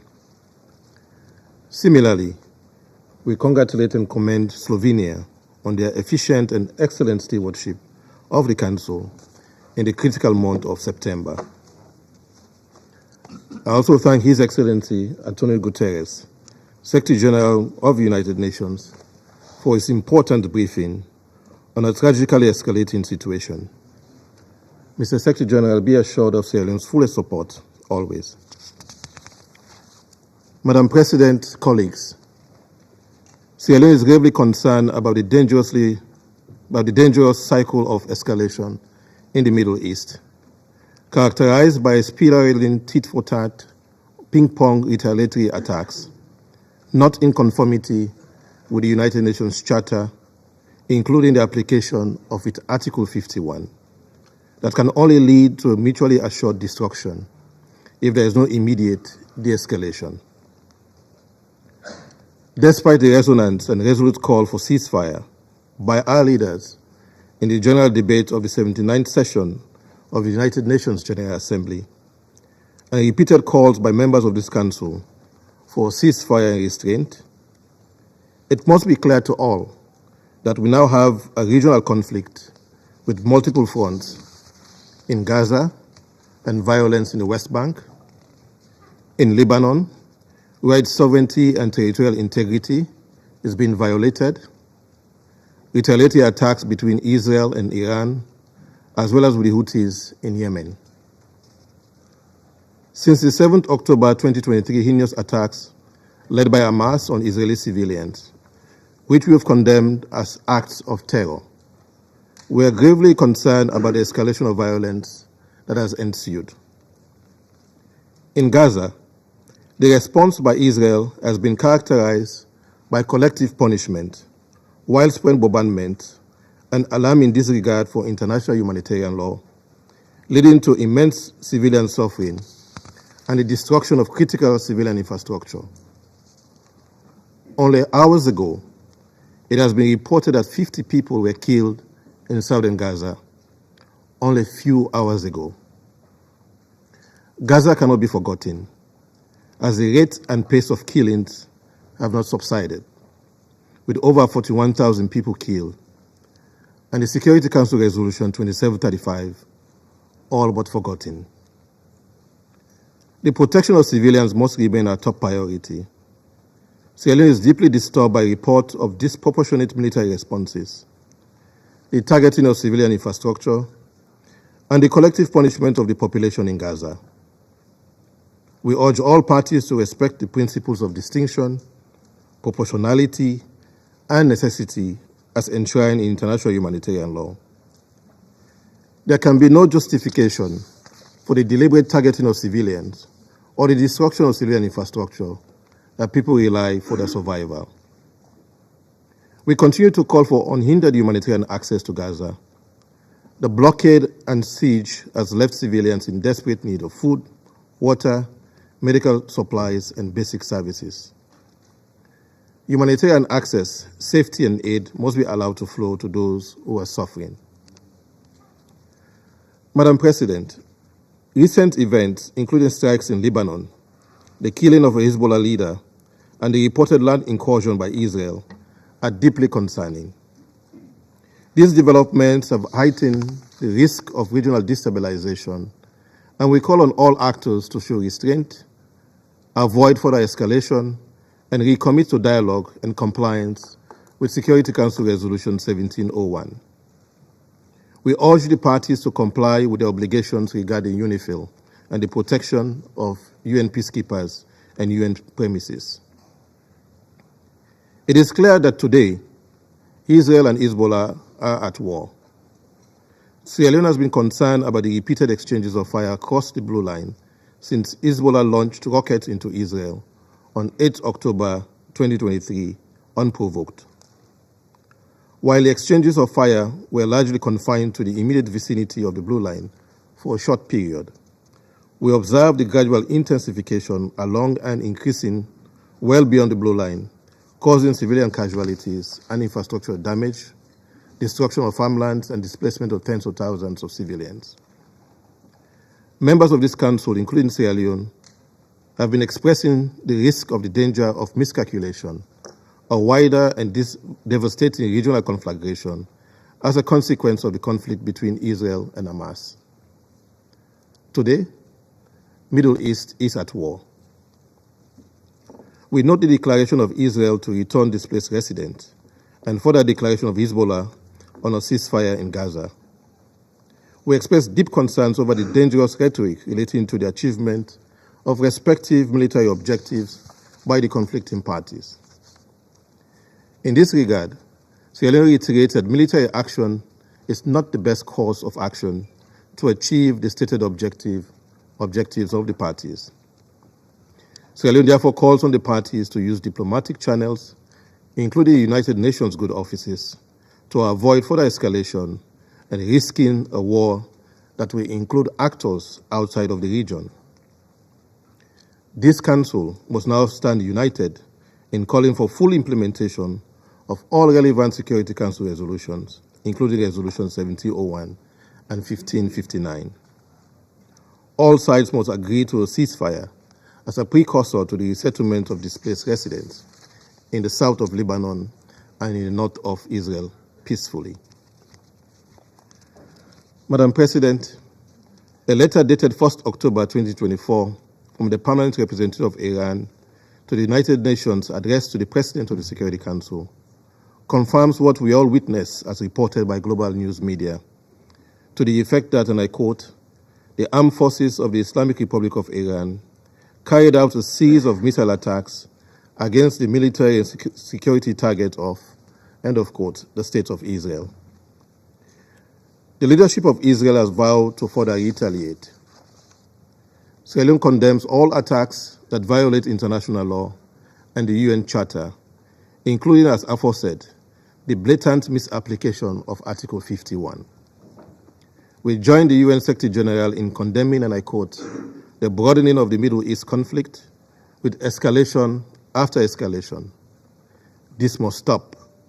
We absolutely need a ceasefire, end of quote. The path to peace cannot be paved with violence, A sustainable solution can only be achieved through genuine dialogue and diplomacy, addressing the legitimate rights and concerns of the conflicting parties, most particularly the aspirations of both the Palestinian and Israeli people. This includes the right of the Palestinian people to self-determination and the right of Israel to security within its recognized borders. In conclusion, Madam President, Sierra Leone continues to call for the parties to consider the global implications of their actions and to recommit to a cessation of hostilities.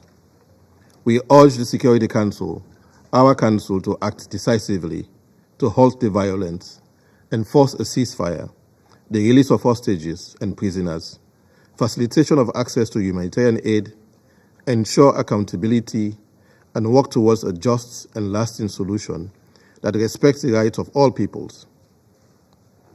Let us end the occupation of Palestine, as the International Court of Justice has called for, implement the two-state solution, and choose a future of peace, stability, and dignity for both Palestine and Israel. Sierra Leone stands firm in its commitment to peace, justice, and international law. I thank you.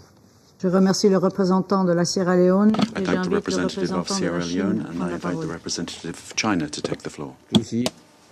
President, I congratulate Switzerland on assuming the presidency of the Security Council for this month, and I thank Slovenia for its work as the presidency of last month. I thank France for requesting this emergency meeting.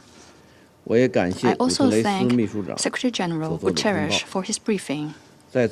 On this occasion, I would like to reiterate China's resolute support for the SG for his work and oppose the groundless accusations of Israel against him. President, over the past 2 weeks, the situation in the Middle East, in particular in Lebanon, has taken a sharp turn for the worse. Following the remotely operated and simultaneous detonation of thousands of communications devices in Lebanon, Israel carried out several rounds of large-scale airstrikes in southern and eastern Lebanon. Yesterday, Israel launched ground offensive and military incursion into Lebanon. Israel also launched intensive airstrikes against Syria. Iran has also concluded a series of military attacks on the military and security targets in Israel and sent correspondence to the Security Council explaining its position. China is deeply concerned and extremely worried about the current grave situation and the prospect for further developments. We call for effective respect for the sovereignty, security, and territorial integrity of all states. We reiterate our opposition to all acts that violate the basic norms of international relations and condemn all violence and attacks against civilians.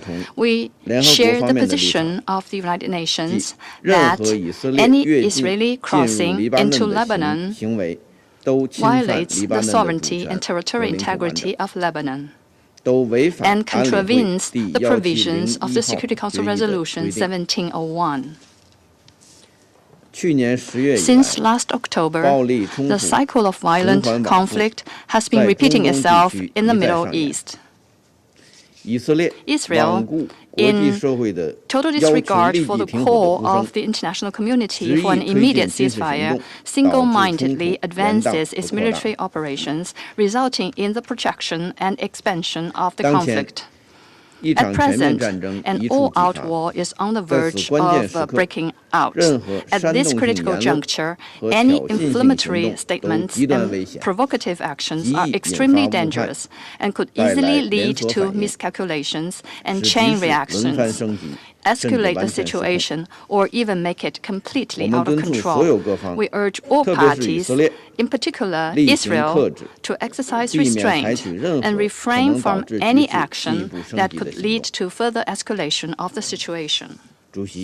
President, the conflict has caused an unprecedented humanitarian disaster. As we have seen, Gaza has become an inferno on earth, while in Lebanon there has been a great deal of destruction of civilian facilities. Thousands of casualties and more than 1 million people displaced from their homes, including a large number of Palestinian refugees. We call on all parties to the conflict to respect the red lines of international humanitarian law and to protect civilians. We support the efforts of the UN humanitarian system to take urgent action to ease the humanitarian situation in Palestine and Lebanon. China reiterates the importance of respecting the neutrality of UNIFIL and of effectively ensuring the safety and security of the peacekeepers. United Nations assets and personnel should not be the target of armed attacks. President, the Security Council bears an important responsibility for the maintenance of international peace and security. Under the current circumstances, the Council must act urgently and be united in making demands clearly and unequivocally that an immediate ceasefire must be established in Gaza.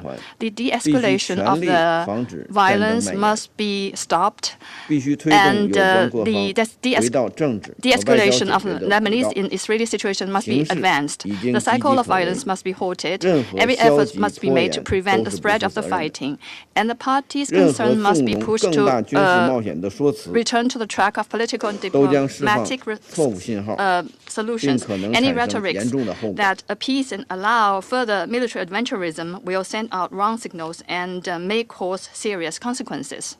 We hope that major countries with important influence will adopt a sincere and responsible attitude and earnestly play a more constructive role and avoid further turmoil of the situation. I thank you, President. Je remercie le représentant de la Chine. I thank the representative of China and I give the floor to the representative of Ecuador. Thank you, Madam President. Allow me first and foremost to congratulate your delegation on assuming the presidency of the Council for this month, and I reiterate the full support of my country. We'd also like to thank Slovenia for the excellent presidency of the Council last month. I'd like to stress and reiterate the support of my country to the work of the Secretary General for peace and our support for all UN agencies in that regard. So thank you, Madam President, and I'd like to thank France for having requested this emergency meeting so that the Council can consider the worsening situation in Lebanon and Israel, recent developments that have placed the Middle East in an extremely vulnerable situation. Thank you, Secretary General, for the sobering information that you have provided us with and your call to the international community to mobilize the more than $400 million in humanitarian assistance that Lebanon requires at this time, and above all for your permanent commitment to a de-escalation of the conflict and a ceasefire. We should begin by recalling that we are just 5 days away from the anniversary of the terrorist attacks by Hamas, which have no justification and must be condemned, that gave rise to the current spiral of violence that we're seeing in the region. The Palestinian cause cannot be used by Hezbollah and other extremist groups to try to, in vain, explain their acts of terrorism, such as the killing of children while they were playing football in Mahd al-Shams last July. Ecuador recognizes the imminent right to self-defense of member states of the United Nations in case of an armed attack in terms outlined in Article 51 of the Charter. We must put an end to the escalation of violence that has been described, which includes air bombings and incursions, the launching of rockets, ballistic missiles, acts of terrorism that continue to expose innocent civilians to loss of life and limb. In Gaza, we've seen tens of thousands of civilian deaths, including women and children. The states involved, international humanitarian law must be respected.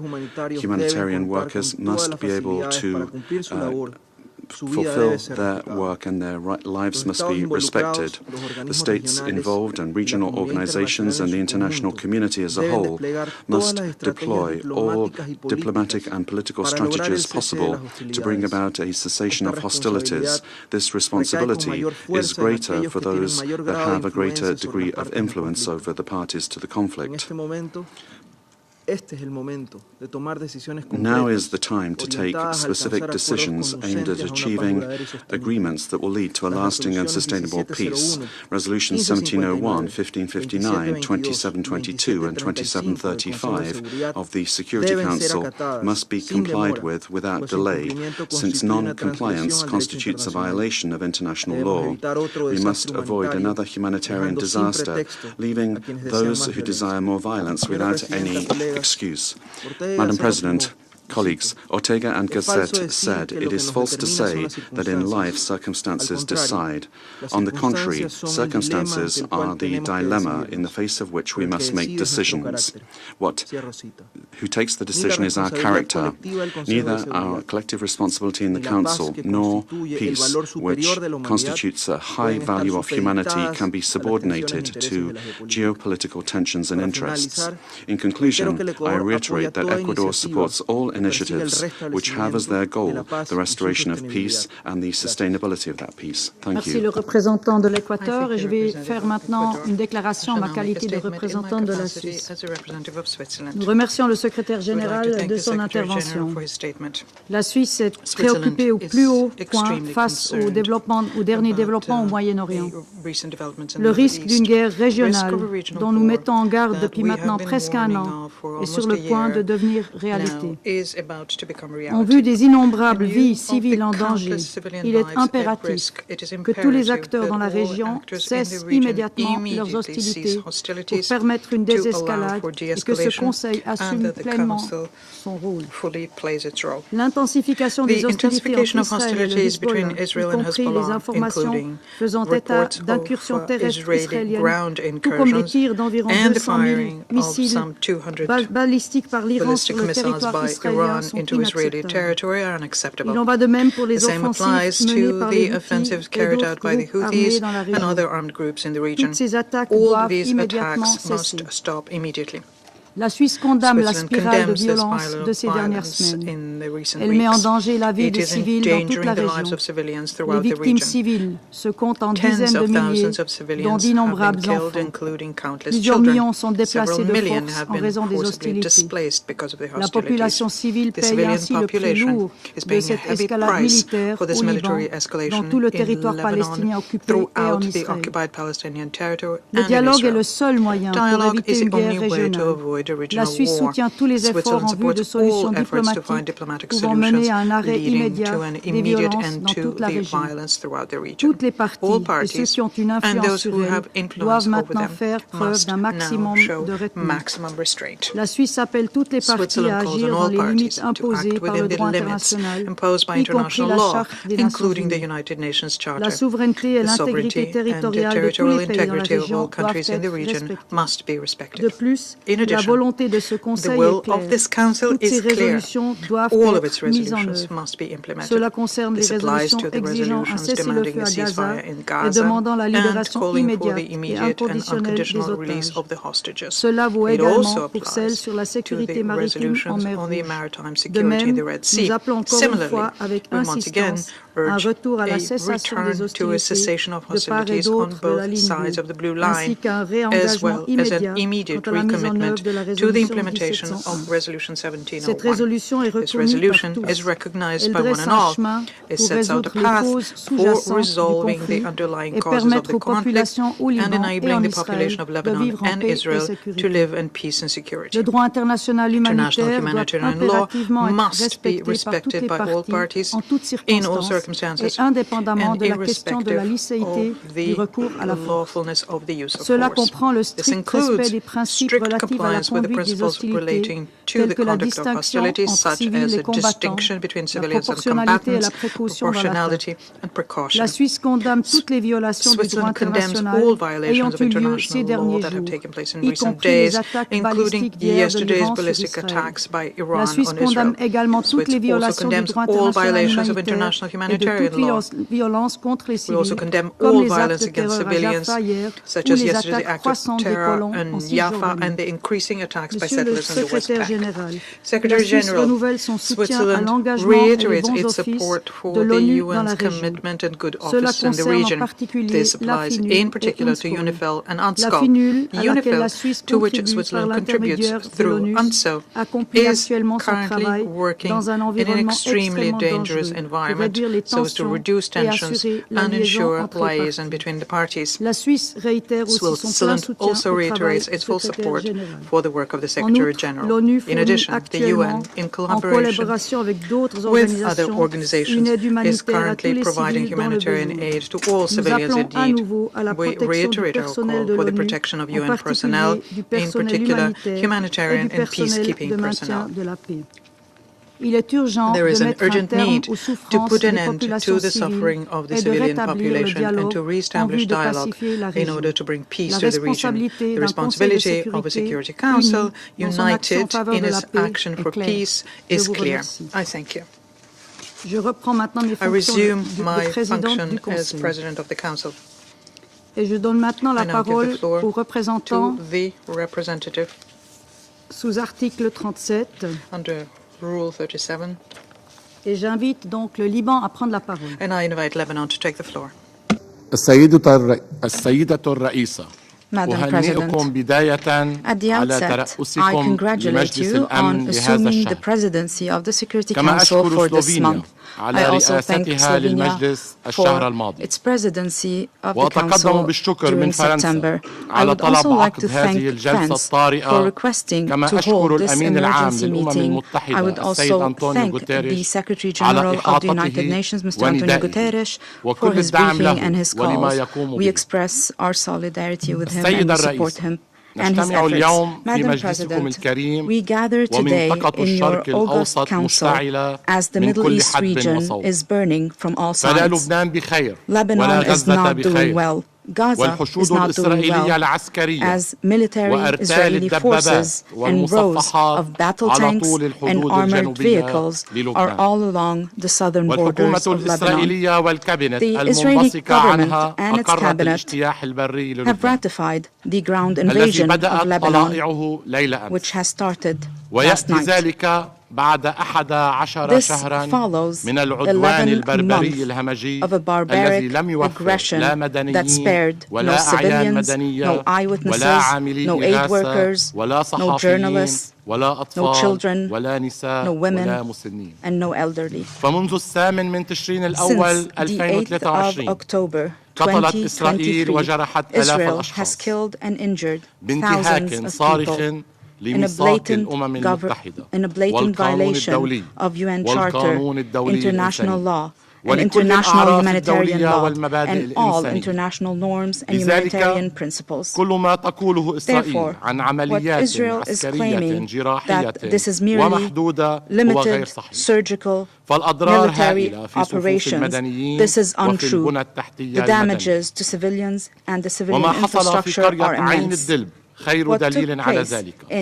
فقد استهدفت غارة إسرائيلية بتاريخ 29 أيلول مبنى سكنيا متسببة بمجزرة أدت إلى سقوط 71 ضحية بينهم عشرات النساء والأطفال دفنوا في مقبرة جماعية.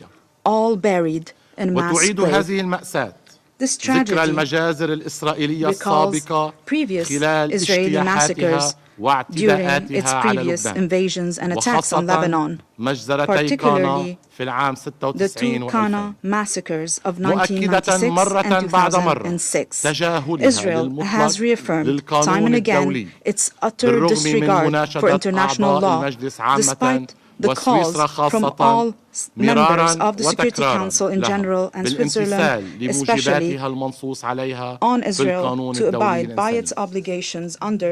السيدة الرئيسة لم يعد للكلام من معنى ولا للشكاوى من فائدة. فكم من مرة جئناكم إلى هذا المجلس وحذرنا من الوضع الكارثي على طول الحدود الجنوبية along the southern borders. How many times have we sounded the alarm that this war could become a regional war that includes many fronts?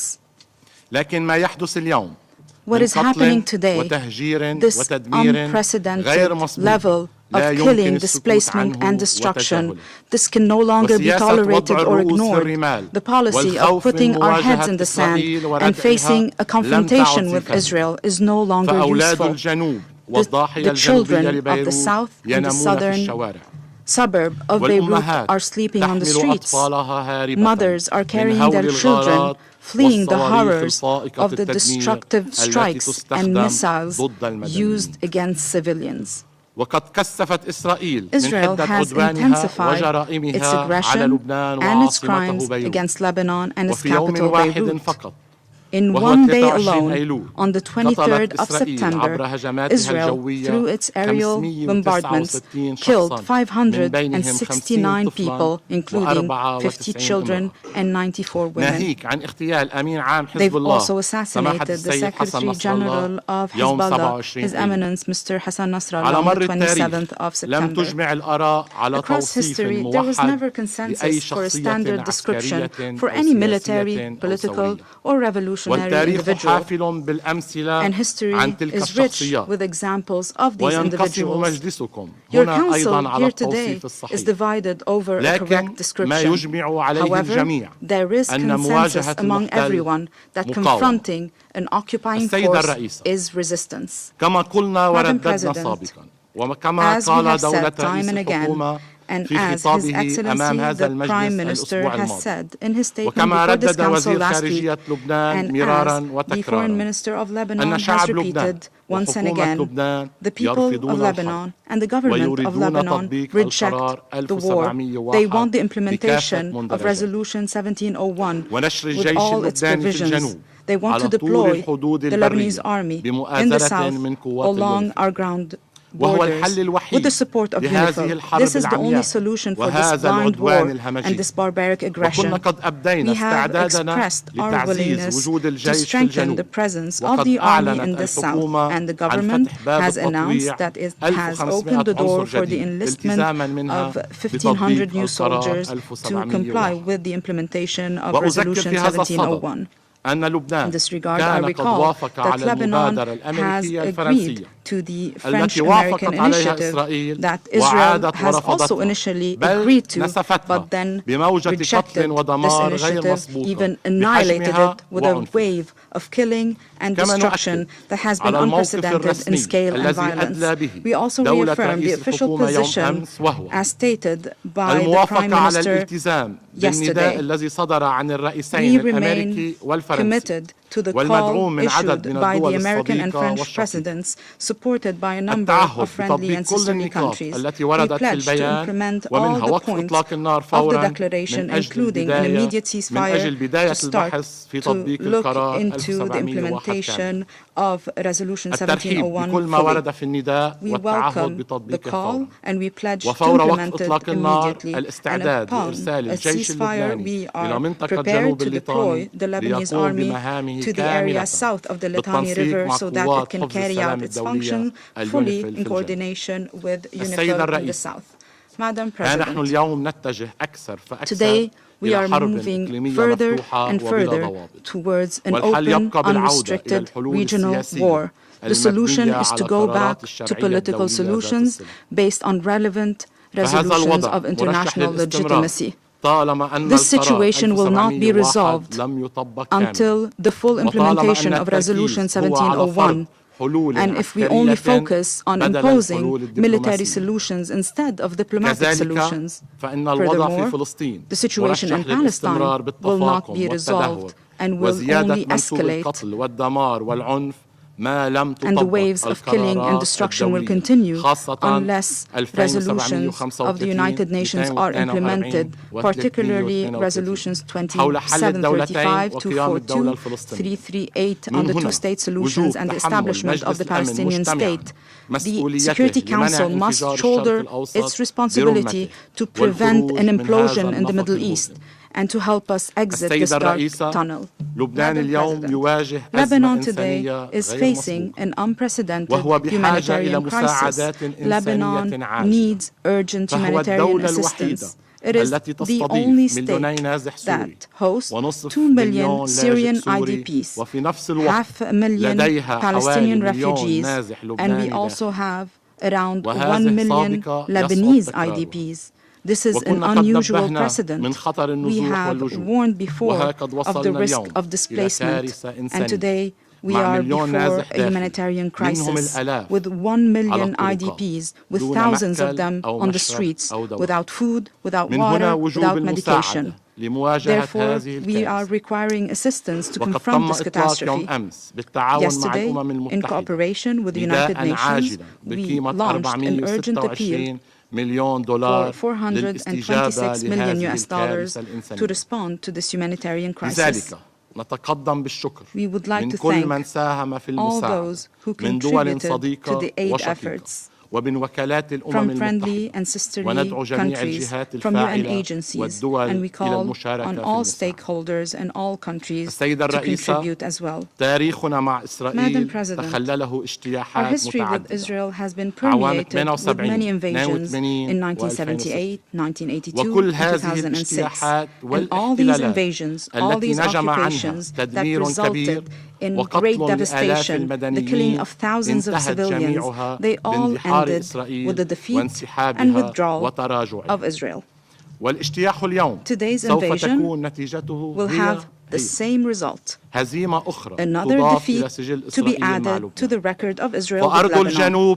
The land of the South recognizes its citizens, and our citizens in the South are rooted in their land. The olive tree that you burned with your white phosphorus will grow, will blossom, and bear fruit once again. And this consecrated land will reject any occupier for however long it takes.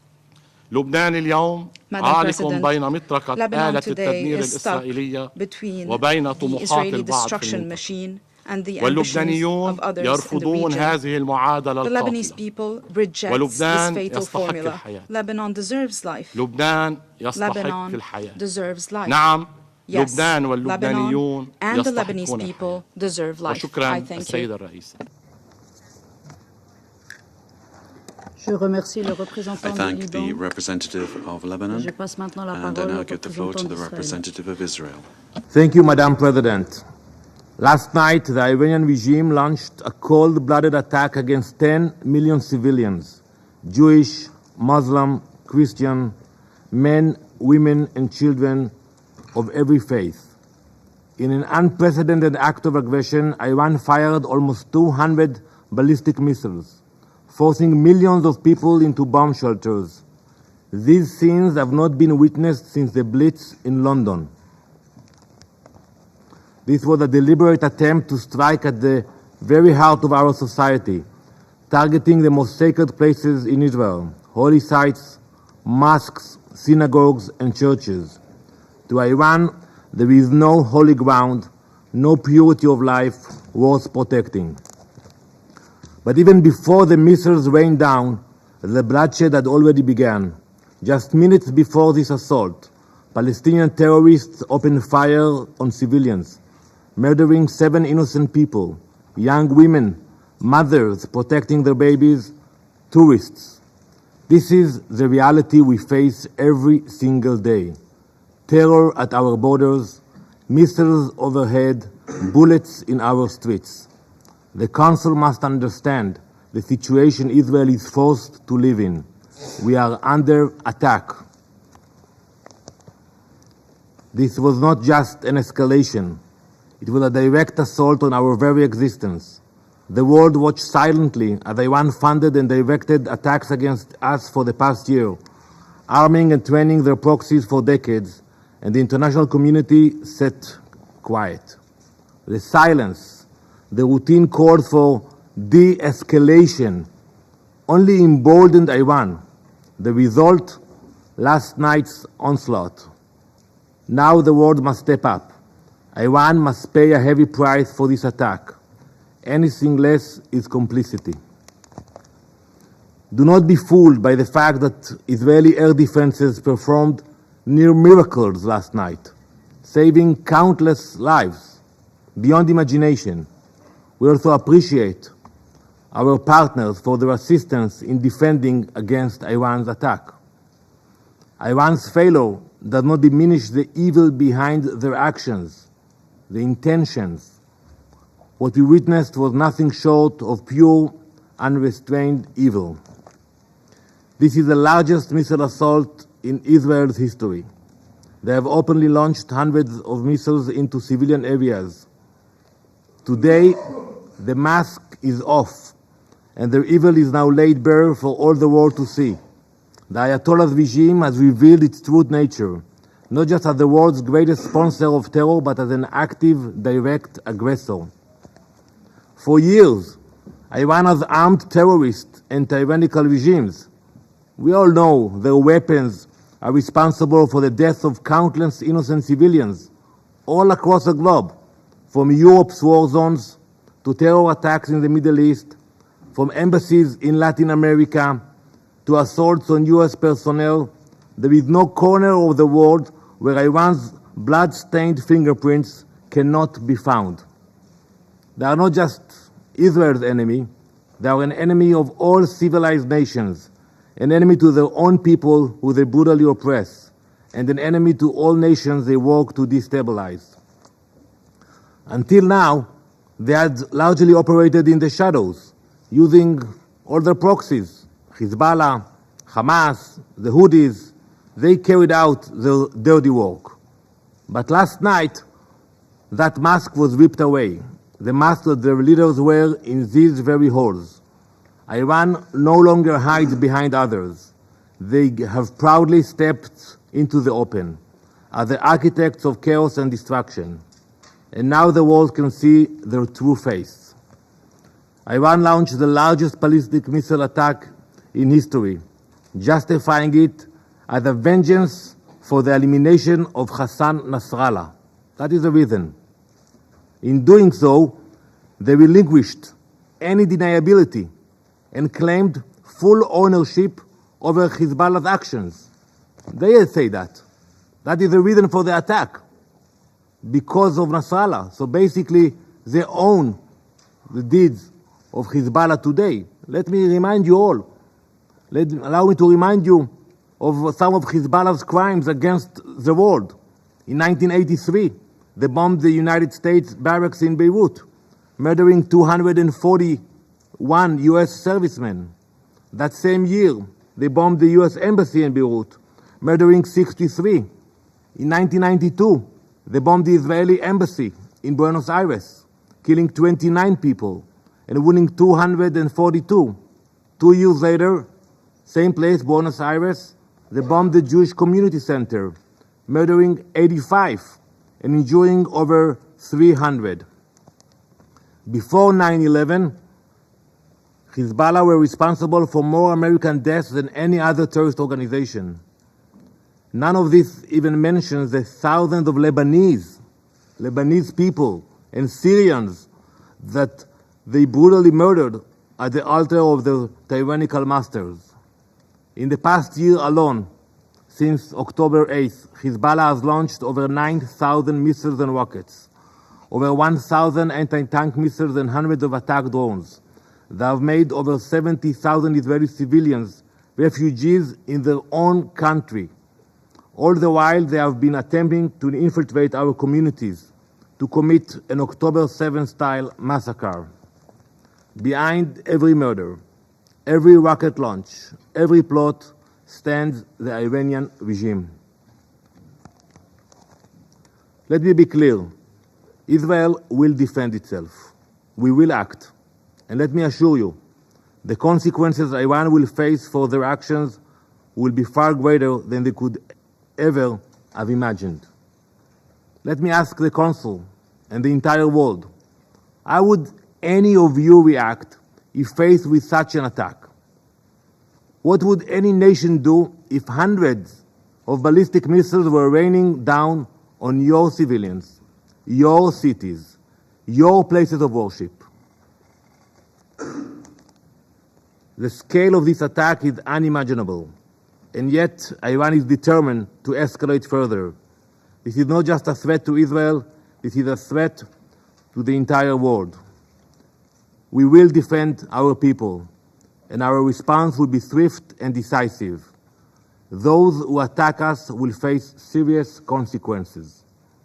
For every missile fired, we will respond with strength. For weeks, I have sat in this council warning of the growing threat Iran poses, urging you to take decisive action against this regime. I warned that Iran's desire for dominance would not stop at Israel's border, but the inaction of this council has emboldened them. And now the missiles falling on Israel are the direct result of that failure to act. The time for complacency is over. The Iranian regime has shed all deniability. They are no longer silent puppet masters.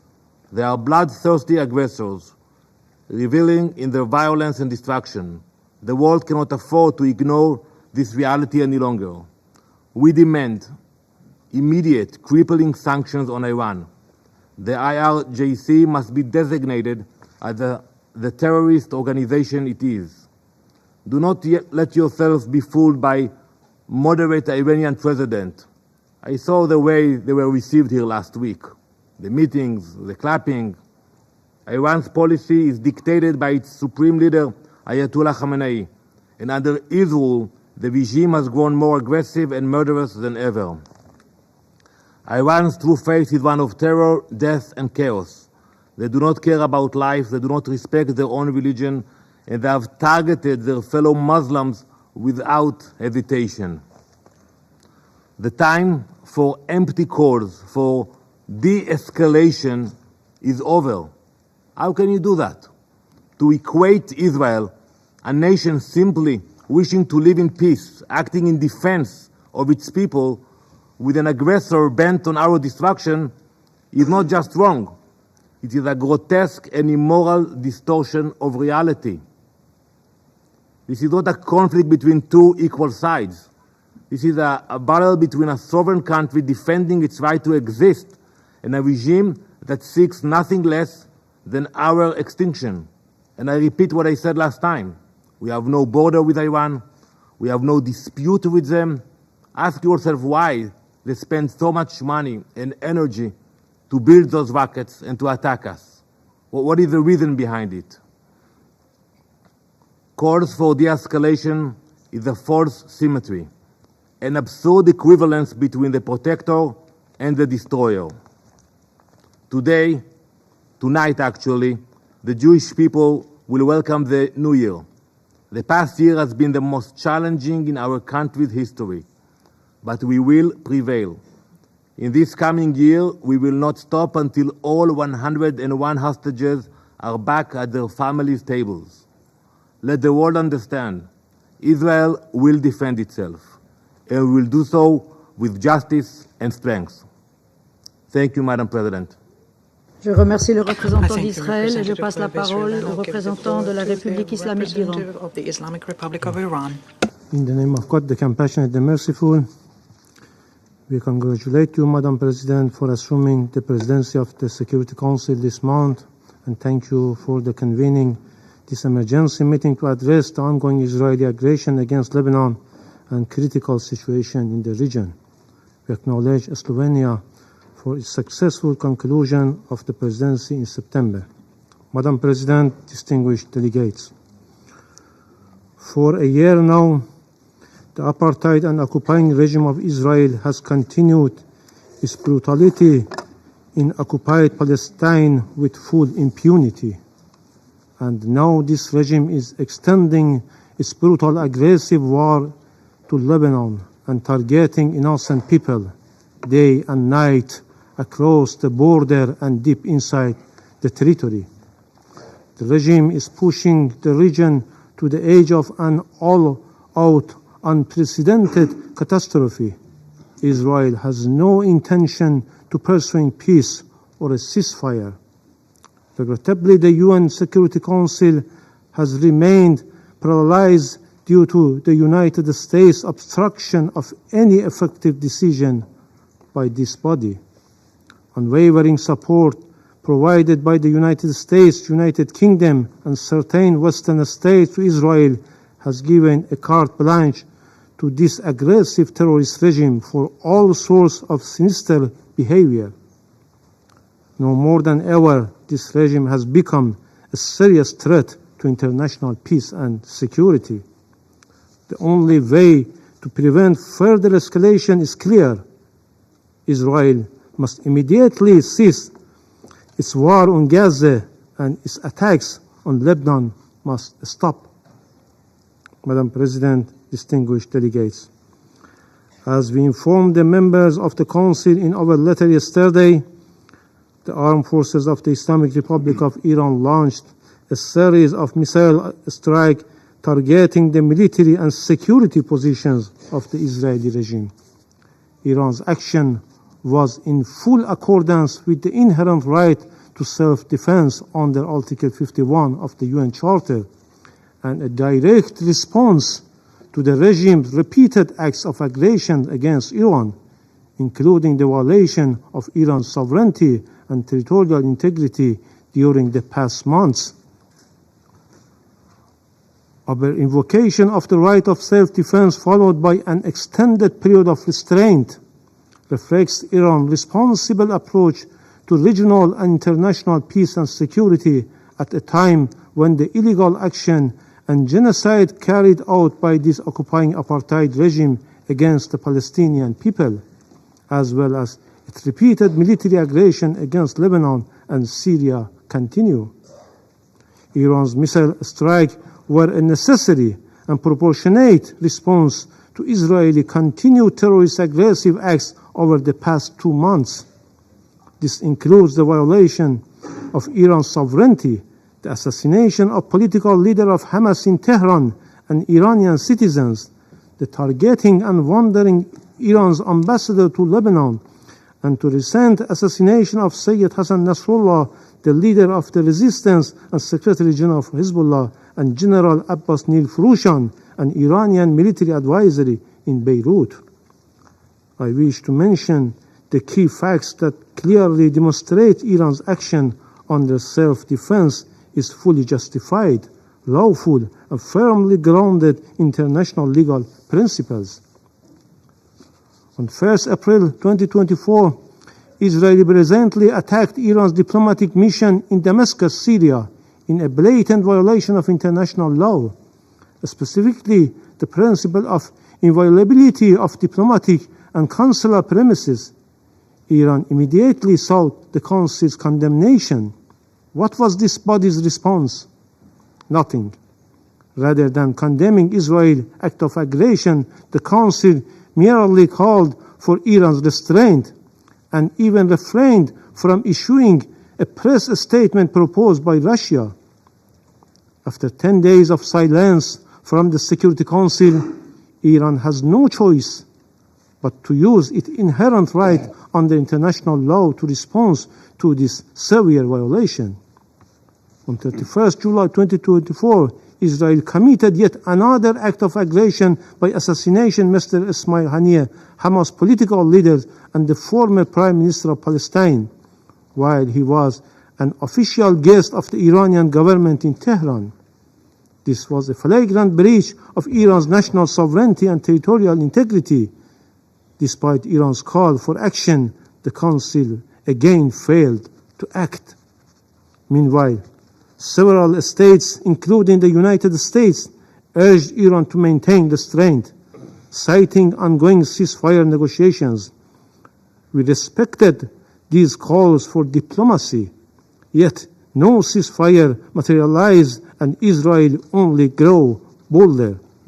Again, we witnessed another heinous crime by Israel, this time through the detonation of communication devices targeting the innocent people of Lebanon. A larger number of innocent civilians were killed and injured, including Iran's ambassador to Lebanon. This was yet another manifestation of state terrorism.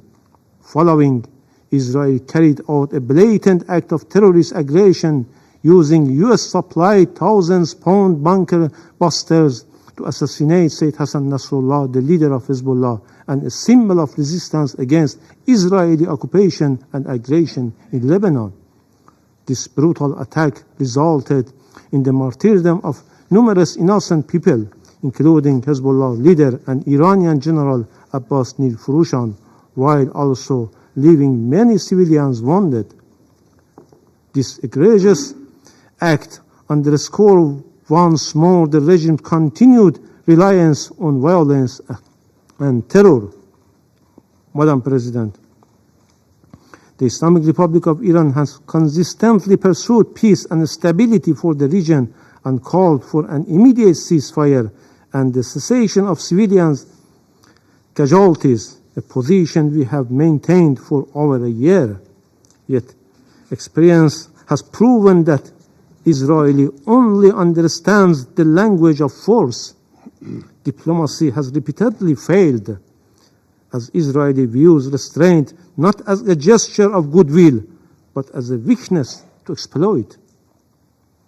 Each act of restraint taken by Iran has only emboldened Israel to commit even greater crimes and more acts of aggression. Consequently, Iran's response was necessary to restore balance and deterrence. Israel must understand that each act of aggression it makes is not unpunished and will be met with consequences. This is the cost this regime must bear. Contrary to the regime which consistently considered innocent civilians and civilian infrastructure as legitimate target for aggression and massacre, Iran's response has only targeted the regime's military and security installation with its defensive missile strike, because the Islamic Republic of Iran is grounded in ethical principles and noble teaching of Islam and full compliance with the principles of distinction under international humanitarian law. Madam President, distinguished delegates, the international community cannot afford to remain silent. We reiterate our call on this Council to respond with urgency and determination. The Security Council must intervene to stop Israeli continued aggression and war crimes against Lebanon, Gaza, and Syria, and to prevent the situation from escalating into a full-scale regional war. Furthermore, the Security Council must force Israel to comply with its obligation on the resolution this body adopted. Israel must fully implement Resolution 1701. Finally, Madam President, we strongly warn against any further act of aggression by Israeli terrorist regime against our national security and vital interests. Iran is fully prepared to take further defensive measures if necessary to protect its legitimate interests and defend its territorial integrity and sovereignty against any act of military aggressions and the illegal use of force. In this regard, Iran will have no hesitation. In conclusion, the regime of the United States and the United Kingdom regime, notorious enablers of the Israeli regime, along with France, have once again cynically attempted to justify Israeli heinous crimes under the guise of self-defense, shifting the blame onto Iran. While the Israeli regime must be held accountable for the atrocity crimes and cannot disregard the U.S. complicity in Israel's crimes. Israel's warmongering relies on U.S. regime, military support and political backing. American weapons constitute the major part of Israeli weaponry and ammunition used in Gaza, and therefore the United States is implicated in every aspect of Israel's atrocity. The vast majority of bombs Israeli drops on Gaza and Lebanon are U.S.-made. The U.S. regime even provides Israel with jet fuel. The U.S. has sent so many arms to Israel since October 7 that the Pentagon has struggled to find sufficient cargo aircraft to deliver the materials. If there were even a shred of honesty in their concerns for the loss of innocent people lives in Gaza or Lebanon, or for the spread of war across the region, they could easily strip Israel of the tools it used to commit those atrocities, yet their actions reveal their true intent to embolden Israel's criminal actions. Thank you. Je remercie le représentant de la République islamique d'Iran et j'invite le représentant de l'Irak.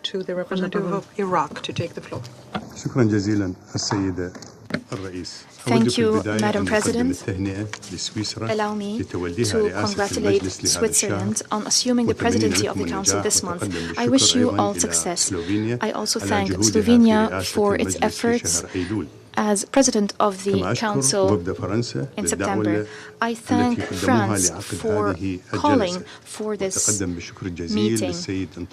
I would also like to express my deepest gratitude to Mr. Antonio Guterres, the Secretary General of the United Nations, for his briefing. We highly value his position and his calls for a ceasefire. Madam President, holding meeting after meeting at the Security Council over the past year without achieving any tangible results to stop continued Israeli attacks against the Palestinian people reflect a painful reality. The reality that the Security Council is not making any effective or resolute decisions to stop these violations that allow the occupation to perpetuate its practices and escalate violence in the region. It is time for the Security Council to play an effective role to maintain international peace and security, especially as Israeli attacks against Palestinian and Lebanese territories persist. The Security Council must bear its primary responsibility of maintaining international peace and security according to the Charter of the United Nations. The Security Council must adopt binding resolutions to ensure an immediate ceasefire, as it did in other conflicts around the world. Failure by Security Council to play its role and to fulfill its responsibility to maintain international peace and security opens the door to Israel to persist in its violations without any real deterrent. This leads to more instability and jeopardizes regional and international peace. The international community and the Security Council in particular needs to re-evaluate its policies towards this conflict. It must take tangible steps to end the occupation and ensure the protection of civilians. Continued violations, the aggression, military expansions, all these actions by Israeli occupation forces without any deterrent pushes the region towards a wide regional confrontation which jeopardizes regional security, causes significant human suffering, spreads extremism and terrorism, and further complicates the situation. Failure to put an end to these crimes emboldens Israel to go even further with its violations. It emboldens it to launch military attacks. This situation not only aggravates the suffering of the Palestinian and Lebanese people, it also jeopardizes stability and security in the region as a whole. In the absence of any deterrent, the conflict gets worse, and the risk of the region being dragged into a dangerous and widespread conflict increases due to the absence of decisive international intervention. The conflict has expanded to include Lebanon, which might lead to an all-out war in the region. Madam President, the accumulation of practices by the occupation forces over the past 75 years, the flagrant violations against the Palestinian people, the occupation of Arab territories in Syria and Lebanon, the repeated attacks, they all constitute a blatant violation of international law and international humanitarian law. These crimes, the massacres, the violence, including the recent unjust attacks on the city of Beirut that claimed the lives of thousands of Lebanese, deepen the wounds and aggravate the conflict in the region. The war has entered a very dangerous phase that portends more destruction and killing. It would exceed what we've seen in the past days as occupation forces continue with their genocidal act, with their killings that amount to war crimes and genocide. Occupation forces are disregarding international humanitarian law and human norms, acting impetuously without any deterrent. Occupation forces are trying to find false pretexts to defend the commission of those crimes. Occupation forces are committing crimes of deliberate mass killings of civilians in Gaza and Lebanon and other occupied Arab territories. These crimes are despicable. They reflect the brutality and hostile behavior of occupation forces. The international community is now before a legal, humanitarian and moral responsibility that tests our common humanity. The international community must state that the war launched on Gaza is not an act of self-defense, as Israel claims. This claim is legally invalid. Israel took the path of vengeance and genocide. This is confirmed by the horrifying numbers of casualties. Palestinian civilians, women, children, the elderly, even UN staff and their families. This is a dangerous precedent that we've never seen before. The war on Gaza has expanded to include Lebanon. Most recently, we've witnessed an unjust attack that led to the assassination of Sayyid Hassan Nasrallah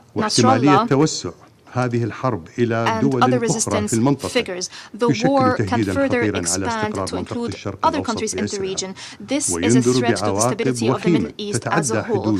This scenario can have grave repercussions that go beyond the borders of local conflicts. We might be seeing a wider escalation that includes mutual attacks, which would be a serious threat to international and regional stability, especially if other regional powers joined this equation, which would invite interventions, international inventions that would further complicate the situation, that would jeopardize political and social stability, that would aggravate humanitarian crisis, that would lead to mass displacement, that would lead to an increase in the number of refugees and IDPs, that would increase the pressure on neighboring countries, even European countries.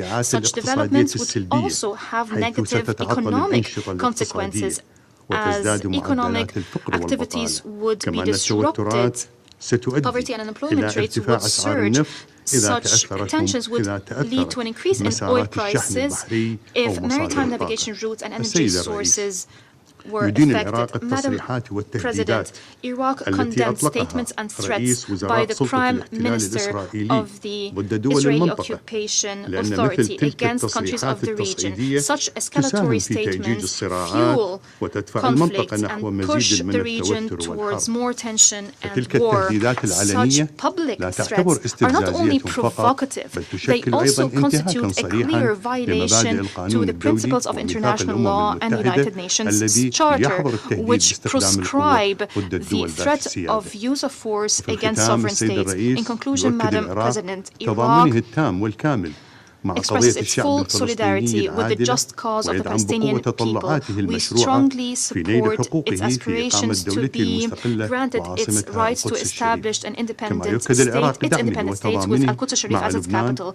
Iraq expresses its support and solidarity with the government and people of Lebanon against the barbaric attacks that violate the sovereignty and territorial integrity of Lebanon. I thank you, Madam President. Je remercie le représentant de l'Irak et j'invite maintenant le représentant de la République arabe syrienne à prendre la parole.